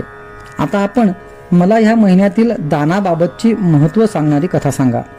तेव्हा लक्ष्मीचे कौतुक करीत नारायण म्हणाले, हे प्रिये, तुझ्या मनातील ही ज्ञान जिज्ञासाच मला अधिक बोलतं करीत आहे. स्नाना इतकंच नव्हे, त्यापेक्षा थोडं जास्त असं ह्या महिन्यातील दानकर्माला जास्त महत्व आहे. कसं ते आता ऐक. प्रत्येकानं निदान कशाचं ना कशाचं तरी दान हे अवश्य करावंच. आता कोणत्या दानानं फळ काय मिळतं तेही सांगतो. असं म्हणून सुवर्ण, रौप्य, मोती, वस्त्र, अन्न इत्यादी दानांची फलं त्यांनी सांगितली. दानानं काय होतं हे सांगत असताना त्यांनी लक्ष्मीला एक कथा सांगायला प्रारंभ केला. ती अशी. महिस्मृती नावाच्या एका नगरात द्विज शर्मा नावाचा एक ब्राह्मण आणि त्याची पत्नी भामिनी हे दोघे राहत होते. ते दोघंही धार्मिक वृत्तीचे आणि सदाचरणी होते. मात्र त्यांना एकच दुःख होतं, ते म्हणजे त्यांना संतान नव्हते. ते दोघेही नेहमी देवाला एकच मागणे मागित असत की देवा, आम्हाला पुत्र दे, कन्या दे, संतान दे. एके दिवशी भर दुपारी एक ब्राह्मण कुमार त्यांच्याकडे आला. भुकेने कासावीस झालेल्या त्या मुलाला द्विज शर्मानं जेवू तर घातलंच, उलट त्याची विचारपूसही केली. त्या मुलाला कुणीही नाही, तो एकटा आहे, कष्टाळू आहे हे कळताच त्यानं त्या मुलाला स्वतःच्या घरी ठेवून घेतलं. त्या मुलाचं नाव होतं नारायण. नारायण त्यांच्या घरात राहायला लागल्यापासून त्या दोघांनाही खूप आनंद आणि समाधान वाटू लागलं. पुढे लवकरच या ब्राह्मणपुत्राच्या पायगुणानं भामिनीला एक सुंदर असा मुलगा झाला. त्या मुलाच्या बारशाच्या तयारीसाठी द्विज शर्मा नारायणाला सांगून गावाकडे खरेदीला गेला. ज्या दिवशी मुलाची 5वी पूजन होतं तेव्हा नारायणानं त्या पुत्राचं भाग्य वाचायला आलेल्या सटवाई देवीकडून त्या मुलाचं भाग्य जाणून घ्यायचा प्रयत्न केला. तेव्हा त्याला असं कळलं की त्या मुलाच्या भाग्यात ज्ञान किंवा धन नाही, तो मुलगा ताक विकून आपला चरितार्थ चालवेल. ते भाकीत ऐकून नारायणाला फार वाईट वाटलं. आपल्यावर उपकार करणाऱ्या त्या सुशील ब्राह्मण दंपतीच्या पोटी ही अशी पुत्रप्राप्ती व्हावी याचं त्याला आश्चर्य आणि फारच वाईट वाटलं. आपल्याला काही ठाऊकच नाही असं तो वागू लागला. मुलाचं बारसं झालं, छान नावही ठेवलं. हळूहळू तो मुलगा मोठा होऊ लागला. मुलगा 5 वर्षांचा होत असतानाच भामिनीनं आणखी एका बाळाला जन्म दिला. ती मुलगी होती. त्या मुलीच्या 5वी पूजनाला नारायणाला सटवाईकडून जे भविष्य कळलं ते आणखीनच भयानक होतं. भविष्यात ती मुलगी वेश्या होणार होती. आपल्याला देवकृपेनं मुलगा झाला, पाठोपाठ मुलगी झाली, या आनंदात आपले उपकार करते आहेत, त्यांना तसंच अज्ञान सुखात राहू दे असं नारायणानं विचार केला. तो गप्पच राहिला. आणि पुढे अचानक एक दिवस द्विज शर्माचं निधन झालं. त्याची बायको भामिनीही सती गेली. दोन्ही छोटी मुलं अनाथ झाली, उघडी पडली. नारायण त्यांचा मानलेला थोरला भाऊ, त्यानं त्या मुलांना सावरायचा प्रयत्न केला. त्याला मुलांचं दुःख पाहावे ना, भविष्यकाळ तर आणखीनच भयाण. शेवटी दृष्टीआड सृष्टी असं म्हणून मन कठोर करून नारायण ईश्वर उपासनेसाठी यात्रेचं निमित्त करून त्यांना सोडून खूप दूर दूर निघून गेला. तो मुलगा घरात असलेल्या गाईच्या दुधापासून दही ताक करून ते विकून दिवस काढू लागला. एक दिवस त्या गावात आलेल्या एका गणिकेनं त्या सुंदर ब्राह्मण कन्येला प्रलोभन दाखवून आपल्याबरोबर पळवून नेलं. बिचारा भाऊ बहिणीच्या आठवण काढून अतिशय दुःखी झाला. अधिक मास महात्म्य अध्याय 23. द्विज शर्माच्या पुत्राचा उद्धार. इकडे नारायण तीर्थयात्रा करीत फिरत होता खरा, पण त्याचं मन मात्र अजूनही त्या दोन्ही अनाथ मुलांच्या काळजीनंच व्यथित होतं. आपल्या संकटकाळी द्विज शर्मांनी केलेले उपकार नारायण विसरला नव्हता. खरंच ते सटवाईचं भविष्य खरं झालं असेल का असा विचार करत नारायण 12 वर्षानंतर पुन्हा त्या गावात परत आला व त्या घरात गेला. त्यानं त्या ब्राह्मण मुलाला हाक मारली. मुलगा बाहेर आला. पाहतो तर दारात एक संन्यासी उभा. त्यानं पुढे होऊन नमस्कार केला. संन्याशानं त्याला प्रेमानं जवळ घेत मिठी मारली. मानलेल्या भावाची भेट झाली. दोघं घरात आले. मुलानं आपली सर्व कर्मकहाणी नारायणाला ऐकवली. नारायणाला त्या मुलाचा भूतकाळ कळला. तो विधिलिखिताप्रमाणे खरोखरच ताक विकून जगतोय हा वर्तमान काळही त्यानं पाहिला आणि तो भविष्य तर तो जाणूनच होता. तेव्हा आता काहीही करून याचा उद्धार करायचा असं त्यानं मनाशी ठरवलं. एक दिवस त्या द्विजशर्माच्या मुलाला समजावीत नारायण म्हणाला, बाळ, आपल्या गतजन्मीच्या पापपुण्यांप्रमाणे कर्माप्रमाणे आपल्याला ह्या जन्मी सुख किंवा दुःख भोगावं लागतं. तेव्हा मला असं वाटतं की हा असा ताकाचा व्यवसाय करून जगण्यापेक्षा तू काहीतरी आत्मकल्याणाचा विचार कर. बघ, मी सांगतो तसं कर, तुझं निश्चित कल्याण होईल.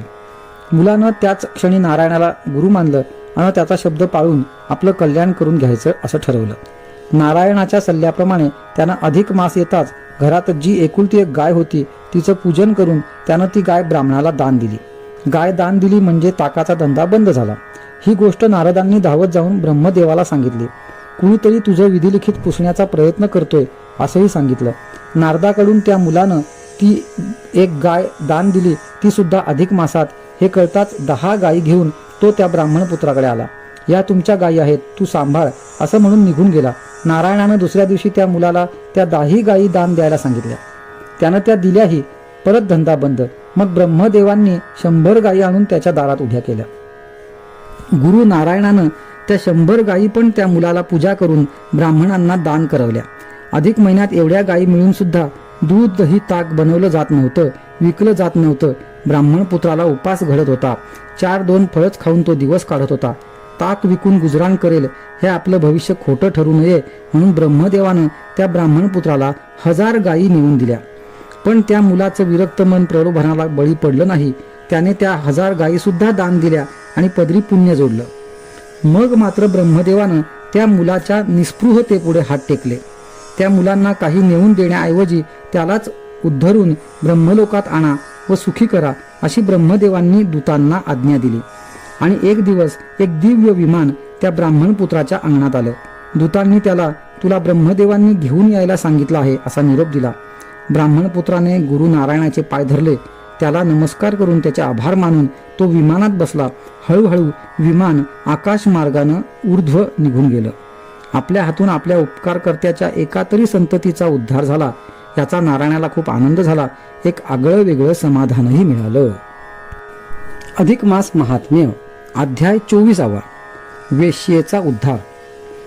ब्राह्मण पुत्राचा उद्धार केल्यानंतर आता ब्राह्मण कन्येचा शोध घ्यायचा, तिलाही मार्गदर्शन करायचं आणि तिचीही भाग्यरेखा बदलायची असा मनाशी निश्चय करून नारायण तिचा शोध घेत गावोगाव फिरू लागला. फिरत फिरत तो एक धनाढ्य नगरीत आला. ज्योतिष्याचा वेश करून हातात पंचांग घेऊन तो गल्लोगल्ली फिरू लागला. तो असाच एका घरावरून पुढे जात असताना माडीवरून धावत धावत एक सुंदरी पुढे आली व आपला हात त्याच्या पुढे करीत म्हणाली, माझं भविष्य सांगा. नारायणाने रंग, रूप, बांधा, आवाज आणि कपाळावरच्या गोंधणावरून ओळखलं की हीच ती ब्राह्मण कन्या. तो तिला म्हणाला, बाळे, असं रस्त्यावर भविष्य सांगणं योग्य नव्हे. आपण जर. ती त्याला माडीवर घेऊन गेली. नारायणानं एकवार निरखून तिच्याकडे पाहिलं.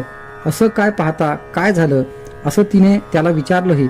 तेव्हा तो म्हणाला, मला माझ्या एका ब्राह्मण मित्राची आठवण येते. त्याची मुलगी जर आत्ता असती तर ती तुझ्यासारखीच असती तर म्हणजे. त्या सुंदरीनं विचारलं. मग नारायणाने नाव, गाव, खाणाखुणा सर्व काही सांगितलं. तेव्हा सारा भूतकाळ नजरेपुढे येताच आपणच ती अभागी कन्या आहोत अशी तिनं कबुली दिली. तिच्या अश्रूंमधून तिचा सर्व भूतकाळ वाहून गेला. मग नारायणाने अनेक उपदेशाच्या गोष्टी सांगून पापाचरणातून वेगळं व्हायचं मार्गदर्शन केलं. तिनेही नारायणाला गुरु मानून त्यांच्या आज्ञेप्रमाणे आचरण करून आत्मोद्धार करण्याचा निर्णय मान्य केला. तेव्हा नारायणाने पापकर्मातून जमा झालेली सर्व धनसंपत्ती तिला सेवक आणि ब्राह्मण वर्गात वाटून टाकण्याची आज्ञा केली. तिनेही ती आज्ञा मान्य केली. स्नान केलं आणि हरिचिंतन करून एका क्षणात सर्व संपत्ती दान केली. आता पुढे काय? तेव्हा नारायणाने तिला सांगितले, मी आता जातो. तू आता असं कर आज जो कुणी मनुष्य तुझ्याकडे येईल त्याच्याकडे 3,000ची मागणी कर. सूर्यास्त झाला. त्या सुंदरीकडे जो पुरुष येईल त्याकडे ती 3,000ची मागणी करू लागली. लोक आले तसेच परत गेले. कुणी तिला पैसे देईना. ही वार्ता नारदांनी ब्रह्मदेवाला सांगितली. आपलं हेही विधिलिखित खोटं ठरणार ही भीती वाटून ब्रह्मदेव स्वतः 3,000 मुद्रा घेऊन तिच्याकडे आले. तिच्या हाती द्रव्य दिले आणि मी लगेच येतो असं म्हणून निघून जे गेले ते आलेच नाहीत. ती रात्र संपली. सकाळी नारायणाने तिला ते द्रव्य तू दान दे असा सल्ला दिला. तिने तसेच केले. ते द्रव्य दान दिले. नारायण हे करवून घेत होता, कारण त्यावेळी नेमका अधिक मास चालू होता. तिला जास्त पुण्य मिळावं, प्रारब्धानं घडलेलं पाप धुवून जावं असा त्याचा मानस होता. दुसऱ्या दिवशी ब्रह्मदेव 30,000 मुद्रा घेऊन आले. तिनं त्याही ब्राह्मणांना दान दिल्या. एक दिवस जाऊ लागला. शरीर विक्रय करून उदरभरण हे विधिलिखित खोटं ठरू लागलं. शेवटी ब्रह्मदेवांनी विचार केला. तिनं द्रव्य मोहानं पापचरणाला प्रवृत्त व्हावं म्हणून कुठवर तिला धन देणार. त्यापेक्षा तिलाच ब्रह्मलोकी उद्धरून घेऊन येऊ. झालं. विमान आलं. दूत आले. तिला घेऊन जाऊ लागले. पण मी माझ्या उद्धारक सद्गुरू शिवाय ब्रह्मलोकी येणार नाही असं तिने नम्र शब्दात सांगितले. मग ब्रह्मदेवांनी त्या दोघांनाही उद्धरून ब्रह्मलोकी नेलं. ही सत्यकथा सांगून नारायण लक्ष्मीला म्हणाले, असा आहे बरं या अधिक मासातील दानाचा आणि गोदानाचा महिमा. अधिक मास महात्म्य. अध्याय 25. गौरी पंचक व्रताख्यान. लक्ष्मी विष्णू संवादातून वाहणारी अधिक मास महात्म्य गंगा पुढे नेत असताना सूत समोर बसलेल्या ऋषीवर्गाला म्हणाले, लक्ष्मीला या अधिक मासात महिला वर्गाने अवश्य करावे अशा एका व्रताची माहिती देताना भगवान सांगतात की, एकदा अरुंधती नावाची एक ऋषी भार्या आपली सखी पार्वती हिला मुद्दाम भेटण्यासाठी म्हणून कैलास पर्वतावर गेली. अरुंधतीच्या एकसारखं असं मनात येत होतं की पार्वतीनं असं कोणतं मोठं व्रत केलं, पूजा केली की ज्यामुळे तिला भगवान शंकरांसारखा महान पती प्राप्त झाला. आता सुद्धा ती कैलासावर मुद्दाम येऊन पाहते तो काय, पार्वती कसली तरी पूजा मोठ्या भक्तिभावानं करीत बसली होती. पार्वतीची पूजा पूर्ण झाली. तिनं भोवती पाहिलं तर तिला आपली मैत्रीण अरुंधती दिसली. ये ग, कसं काय येणं केलंस, बस असं म्हणत अरुंधतीला जवळ बसवून घेतलं. पार्वतीच्या जवळ बसत अरुंधतीनं तिला प्रश्न केला, अगं भगवान शंकरांसारखा महान पती तुला मिळालाय ना, मग आता ही का आणि कुणाची कसली पूजा. तेव्हा पार्वती तिला म्हणाली, सखी अगं ही गौरी पंचकाची पूजा आहे. माझ्या मनातील शिवप्राप्तीची इच्छाही याच व्रतानं पूर्ण झाली आहे. मनासारखा पती मिळावा म्हणून ही व्रतपूजा मला दुर्वास ऋषींनी सांगितली. मी ती केली. अजूनही माहेरहून आलेली ही पूजा मी नेहमीच करते. अधिक महिन्यात शक्यतो रोज, शक्य झालं नाही तर निदान द्वादशीला तरी ही पूजा करण्याचं माझं व्रत अजूनही चालूच आहे. आणखी एक सांगू का, कोणतीही पूजा करायची असते ती 2 कारणांसाठी. एक म्हणजे जे आपल्याला हवंय ते मिळावं म्हणून, आणि दुसरं म्हणजे जे मिळालं ते कायम टिकावं म्हणून. अरुंधतीच्या मनात त्या गौरी पंचक पूजेबद्दल जास्तच कुतूहल निर्माण झालं. तिनं त्याची तशी चौकशी केली मात्र, आणि हे व्रत केव्हा, कुठं आणि कसं करायचं, त्याची पद्धत काय इत्यादी सर्व माहिती सखी पार्वतीने अरुंधतीला दिली. तसेच या व्रताचा उद्यापन विधी काय आहे, काय करायचं, कुणाला बोलवायचं, त्यांना काय द्यायचं याबाबत सुद्धा संपूर्ण माहिती दिली. या पूजेचं फळ काय आहे, त्यामुळे कोणता लाभ होतो तेही सांगितलं. अरुंधतीनेही लक्षपूर्वक तो सारा विषय नीट ऐकून घेतला. पार्वतीला नमस्कार करून तिचा निरोप घेऊन अरुंधती आपल्या आश्रमात परत आली. तिने सुद्धा मोठ्या भक्तिभावानं, आदरानं ते गौरी पंचक व्रत केलं. तिलाही पतिप्रेम, सौख्य आणि अखंड सौभाग्याची प्राप्ती झाली. हे व्रत केले असता शिवपार्वती उपासकावर कृपा करतात असंही नारायणांनी लक्ष्मीस सांगितले. अधिक मास महात्म्य. अध्याय 26. पुण्याईचा प्रभाव. सूत सांगतात, ऋषी हो, अधिक मासात जर आपण सश्रद्धेनं स्नान, दान, पूजा, जप, तप केलं तर त्याची अधिक फलप्राप्ती होते, पुण्य पदरी पडते. हे जसं खरं त्याचप्रमाणे ह्या गोष्टीचा अनादर केला, अहेर केला, त्याची निंदा केली, अवहेलना केली तर त्यामुळे वाट्याला येणारं दुःख, क्लेश, यातना ह्या सुद्धा तेवढ्याच तीव्र असणार हे सांगायलाच नको, नाही का. आता ह्या संदर्भातलीच एक कथा ऐका. पूर्वी ह्या पृथ्वीवर एक वीरबाहू नावाचा राजा होऊन गेला. राजा खरं तर धार्मिक, उदार आणि पराक्रमी होता. पण आपली पत्नी राणी यशोमती हिच्या रूपानं राजाची मती भ्रष्ट झाली होती. राणी यशोमतीला आपल्या वैभवाचा रूपाचा गर्व होता. सुखा भोगात रमायचं, चैन करायची, मजा लुटायची अशी तिची वृत्ती होती. एक दिवस प्रधानाची पत्नी गुणवंती ही राणीला भेटायला आली. ज्या देवामुळं आपल्याला हे राज्य वैभव वगैरे मिळालंय त्याची आपण अधिक मासाच्या निमित्तानं पूजा करू, काही दानधर्म करू, पुण्य जोडू असं म्हणाली. पण राणी यशोमतीनं या सत्कर्माची गरज काय, पूजा करण्यानं काय मिळेल, सारं वैभव असताना देवाकडे भीक का मागायची, ह्या आणि अशा शब्दात त्या अधिक मास व्रताची आणि पर्यायानं पुरुषोत्तमाची अवहेलना केली. प्रधान पत्नी गुणवंती हिला ते आवडलं नाही. ठीक आहे असं म्हणून ती निघून गेली. गुणवंतीने मात्र पुरुषोत्तम मास जवळताच जमेल ती व्रत आनंदानं श्रद्धेनं करायला सुरुवात केली. गुणवंतीच्या शरीरावर ते तपाचं व्रताचं तेज झळकू लागलं. तिकडे राणी यशोमतीला मात्र तापाची व्याधी जडली. तिच्या अंगातला ताप काही हटेना. तिला अन्न पाणीही गोड लागेना, काही खावेना, अन्न खाल्लं तर पचेना. गुणवंतीला ही गोष्ट समजली. ती मुद्दाम भेटायला आली. यशोमतीच्या महालात जाऊन तिनं यशोमतीची चौकशी केली. त्यावेळी तपानं उजळलेला गुणवंतीचा चेहरा, काजळ घातल्यासारखे तिचे दिसणारे डोळे, आरक्त झालेले ओठ, प्रसन्न भाव हे सारं पाहिलं आणि राणीच्या कोत्या मनात असा विचार आला की प्रधानाची बायको मुद्दाम आपल्याला खिजवण्यासाठी हा साज शृंगार करून आली आहे. त्यामुळे तिनं उलटसुलट सांगून राजाचे कान भरले आणि राजा वीरबाहूनं प्रधानालाच कैद करून तुरुंगात टाकलं. त्याच्या घरातलं सर्व धन जप्त केलं. बिकट परिस्थिती आली तरीही गुणवंतीच्या कोणत्याही उपासनेत खंड पडला नाही. राजाने स्वतः जाऊन पाहिलं तेव्हा राजाला सुद्धा ती तशीच सुंदर आणि रूपवान दिसली. या गोष्टीचा राजाला आनंद नव्हे उलट रागच आला.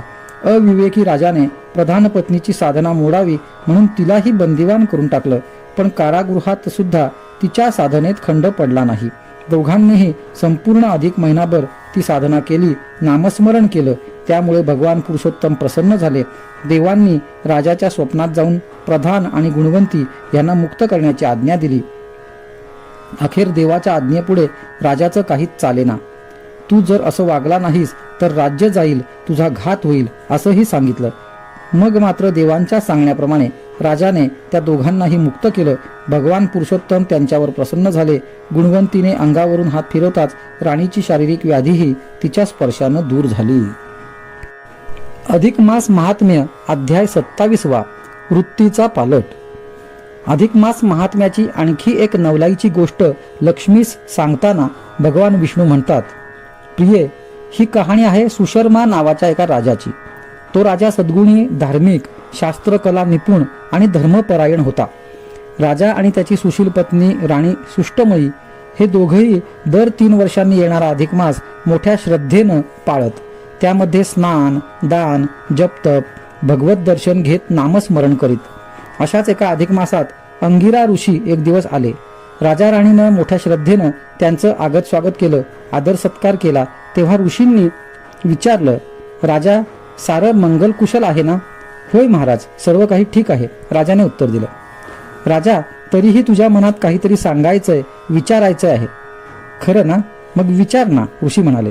तेव्हा राजा सांगू लागला, महाराज, माझ्या या नगरीत वीर नावाचा एक व्यापारी राहत होता. तो धनाचा फार लोभी, वृत्तीनं भयानक क्रूर होता. त्याने पैशासाठी अनेकांना मारलं होतं. तो गावात चोऱ्याही करत असे. बरेच प्रयत्न करूनही तो हाती येत नव्हता. एक दिवस मात्र हा वीर आपल्या पत्नीला घेऊन दूर जंगलात निघून गेला आणि तिथंच लपून बसला. एक दिवस तहानेनं व्याकुळ होऊन तो पाण्याच्या शोधात वनात फिरत असतानाच त्याला एक जुनं पुरातन मंदिर दिसलं. त्या मंदिराभोवतालचा परिसर वृक्ष, लता, वेली यांनी फुललेला, नटलेला होता. अनेक फुलझाडं मंदिराजवळ होती. तुळशीचं मोठं वनही तिथं होतं. जवळच एक सुंदर सरोवरही होतं. तो तिथं गेला. त्यानं पत्नीसह तिथं जलपान केलं आणि विश्रांतीसाठी जवळच एका झाडाखाली थांबला. तोच आम्ही उभयता तिथं पोहोचलो. महाराज, ते एक पुरातन विष्णू मंदिर आहे. प्रत्येक अधिक मासात आम्ही तिथं दर्शनाला जातो. आम्ही दोघं गेलो, दर्शन घेतलं, पूजा केली. राणी मंदिराबाहेर पडली. तोच एक स्त्री रडत रडत येऊन राणीचे पाय धरून म्हणाली, राणीसाहेब, मी वीरबाहूची पत्नी. तो एक अत्यंत हिंसक वृत्तीचा पापाचरण करणारा दुरात्मा आहे. देवी, आमचं पाप दूर होईल असा काही मार्ग सांगा, आमचा उद्धार करा. राणीला तिच्याबद्दल दया वाटली. वीरसह ती दोघंही येऊन आमच्या पायावर पडून रडू लागली. महाराज, वृत्ती पालटाचा, उद्धाराचा, कल्याणाचा मार्ग दाखवा. राणीने अभय दिल्यामुळे मलाही काही करता येईना. त्या दुष्टाला शिक्षा करण्याऐवजी तुम्ही दोघं या मंदिराची देखभाल करा, साफसफाई करा, विष्णू पूजा, दर्शन, नामस्मरण घ्या व आत्मकल्याण करून घ्या, असं अगदी सहज बोलून गेलो. त्यांनी लगेचच त्या गोष्टीला होकार दिला. महाराज, पण ही सेवा केव्हा करू, त्याने प्रश्न केला. केव्हा म्हणजे काय? अरे, आजपासूनच अधिक मास चालू झाला आहे. हा महिना पुण्यकर्माला अनुकूल आहे. लगेच ही सेवा चालू करा, मी म्हणालो. आणि महाराज, त्या दंपतीने त्या क्षणापासून ती सेवा चालू केली. आणि आश्चर्य म्हणजे अधिक मासाची सेवा पूर्ण होताच त्या दोघांना घ्यायला स्वर्गातून विमान आलं. देवदूत त्या दोघांचा उद्धार करून त्यांना वैकुंठात घेऊन गेले. महाराज, शंका एवढीच की एवढ्या अल्पसेवेनंच एवढ्या मोठ्या पापाचं क्षालन कसं झालं? तेव्हा अंगिरा ऋषी म्हणाले, राजा, ज्या गोष्टी एरवी केल्या तर जेवढं पुण्य मिळतं त्यापेक्षा कितीतरी पटीनं पुण्य या अधिक मासात अधिक मिळतं. त्यामुळेच ही नवलाई घडली. मग राजा राणीनेही आपल्या अधिक मास उद्यापनाची सांगता अंगिरा ऋषींच्या साक्षीनं केली. परिणामी त्या पुण्यवान राजा राणीलाही पुढे वैकुंठ पदच प्राप्त झालं. अधिक मास महात्म्य, अध्याय 28. भिल्लिणीची पुण्याई. लक्ष्मीने नारायणांना एक प्रश्न केला की, स्वामी, स्त्रीचा देह हा अमंगल मानला जातो. त्या देहाचं सार्थक व्हावं यासाठी जर एखादी साधना असेल तर मला सांगा. तेव्हा भगवान असे म्हणाले की, हे प्रिये, खरं तर स्त्रीला अपवित्र, अमंगल वगैरे मानणं हा त्या शक्तीचा अपमान आहे. स्त्रीकडे एक प्रचंड शक्ती आहे, ते म्हणजे तिचं पातिव्रत्याचं तेज. पती हाच तिचा परमेश्वर. पत्नी धर्म सांभाळून, पती आज्ञा पाळून, त्याची सेवा करूनच स्त्री मोक्षपदास जाऊ शकते. या पती सेवेपुढे अन्य सेवा किंवा साधना या गौण आहेत. सीता सावित्री, अनुसया लोपामुद्रा या पतिव्रताचं सामर्थ्य किती मोठं होतं हे सारं जग जाणतं. हे लक्ष्मी, पतिव्रतेच्या अंगा केवळ सामर्थ्य असते याबद्दलची एक कथा सांगतो, ऐक. काश्मीर प्रांतात एक धर्मपूर नावाचं नगर होतं. तिथं एक धर्मशर्मा नावाचा अग्निहोत्री ब्राह्मण आणि त्याची पत्नी सुशीला हे राहत होते. सुशीला नेहमीच पती आज्ञेचं पालन, पतिसेवा या कामी तत्पर असे. एकदा भर दुपारी हे जोडपं नदीवर जलक्रीडा करायला गेलं. शांत शीतल जल हे दोघंच आणि जवळपास अन्य कुणीही नाही. अशा वेळी त्या विप्राच्या मनात कामभाव जागला. त्याने नदीपात्रातच पत्नीकडे रतिसुखाची मागणी केली. स्थल, काल, वेळ यांचं भान ठेवा असं म्हणून तिनं आपल्या पतीला थांबवण्याचा प्रयत्न केला. पण पतिव्रतेला पतीचा शब्द मोडता आला नाही. नाईलाजानं तिला पतीची इच्छा पुरवावी लागली. विशेष आश्चर्याची गोष्ट म्हणजे त्यावेळीच तिला गर्भ राहिला. 9 मास पूर्ण होताच तिनं 2 मुलांना जन्म दिला. दोघंही पुत्रच होते. विप्र दंपतीला अपूर्व आनंद झाला. सुमारे 5 वर्षांचा काळ मध्ये गेला आणि एक दिवस अचानक त्या दोन्ही मुलांच्या अंगाची लाही लाही होऊ लागली. अनेक उपचार केले, नवस सायास केले, नाना औषधी केल्या, पण मुलांच्या अंगाचा दाह काही शांत होईना. सुकुमार देह होरपळून निघू लागले. माता पित्याला भयानक दुःख झालं, यातना झाल्या.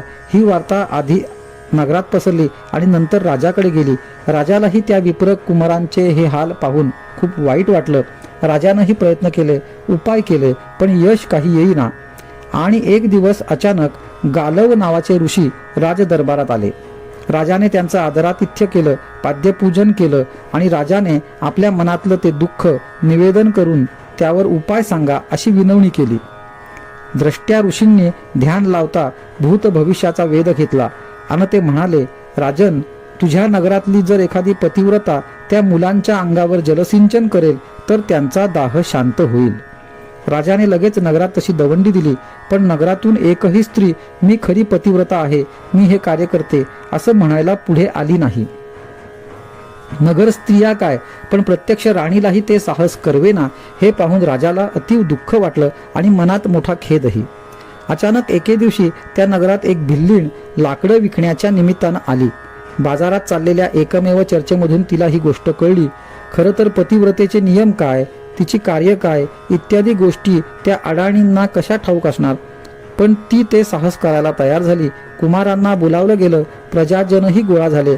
झारीतलं पाणी हातात घेत ती भिल्लीण म्हणाली, देवा, मी जर माझ्या पतीचा कधीही शब्द मोडला नसेल, त्याच्या सेवेत खंड पाडला नसेल कुणाही अन्य पुरुषाचा विचार केला नसेल तर या मुलांचा दाह शांत कर, असं म्हणून तिने तिथं ते तीर्थ मुलांच्या अंगावर शिंपटलं मात्र आणि मुलांचा दाह शांत झाला. दोघांनी त्या उद्धार करणाऱ्या थोर बिल्लिणीचे पाय धरले.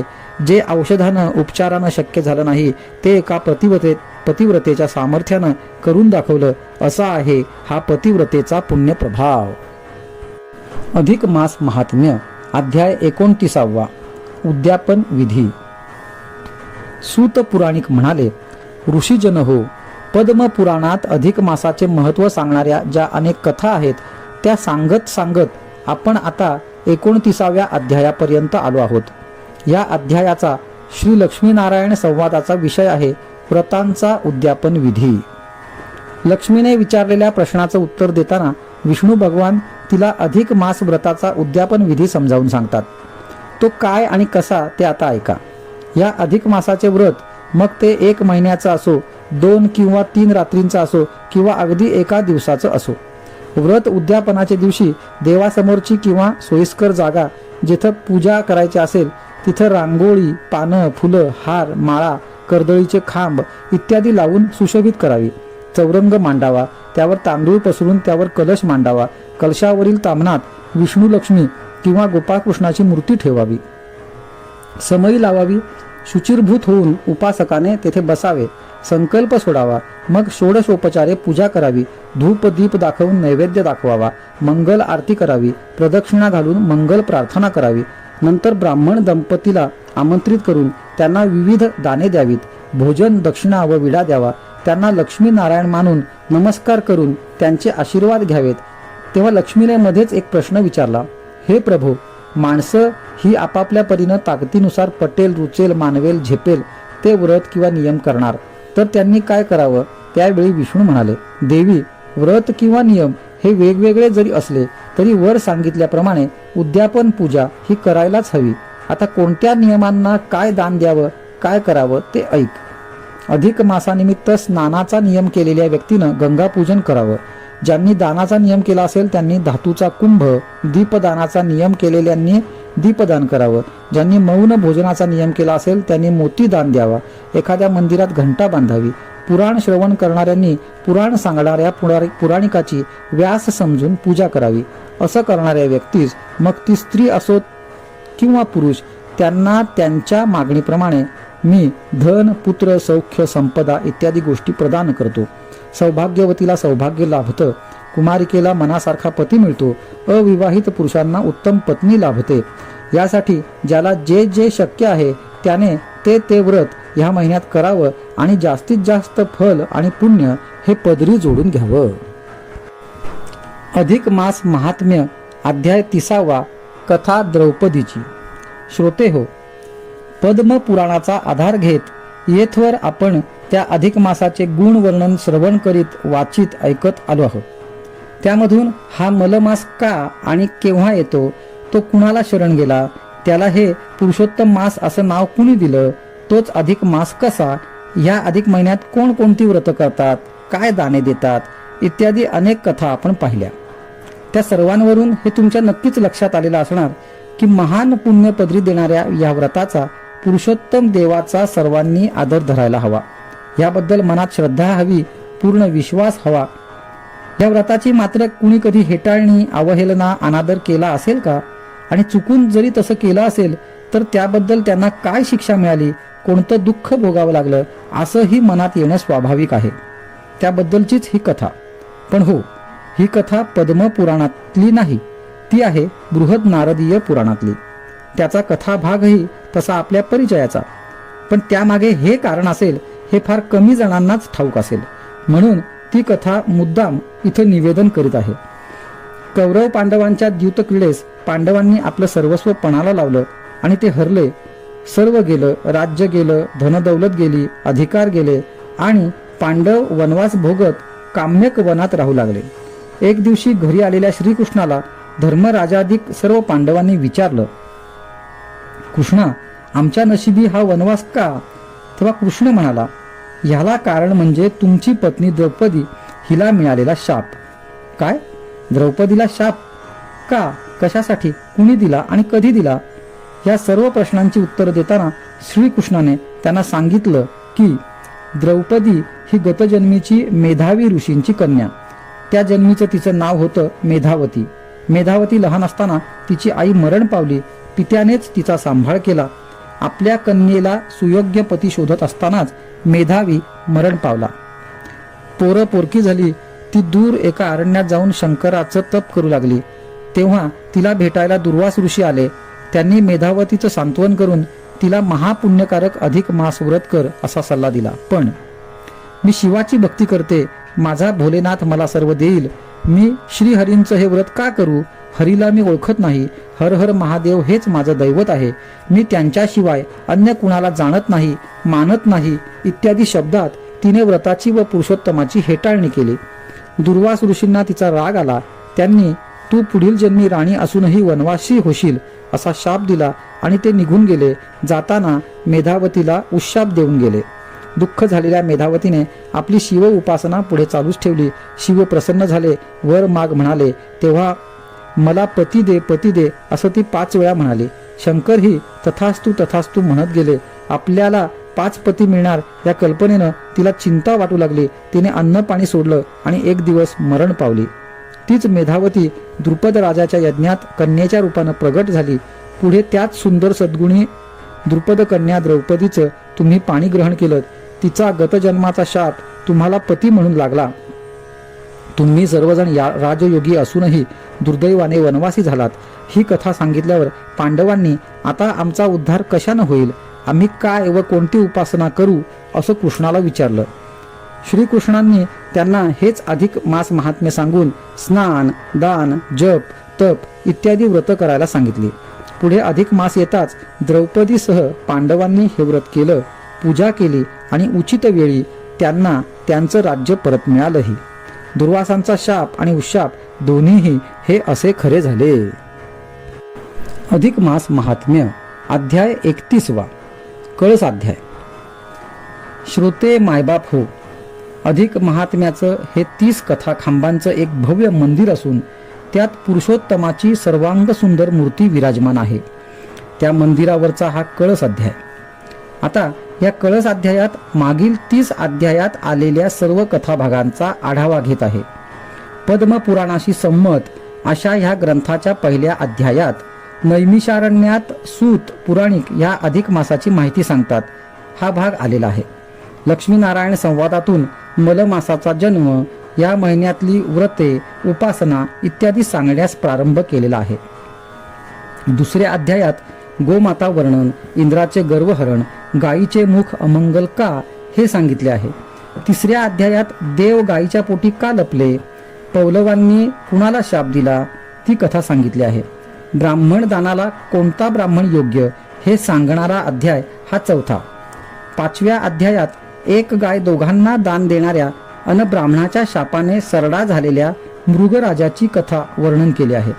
6व्या अध्यायात विझणारा दीप पुनर्प्रकाशित करणाऱ्या मांजराची उद्धरण कथा आहे.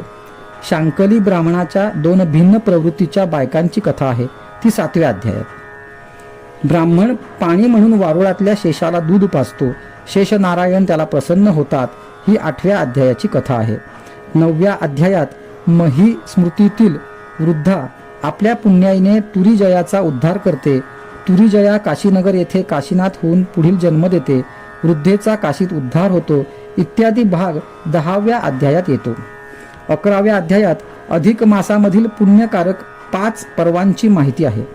12व्या अध्यायात पौर्णिमा आणि अमावस्या या पर्वणींचा भाग आहे.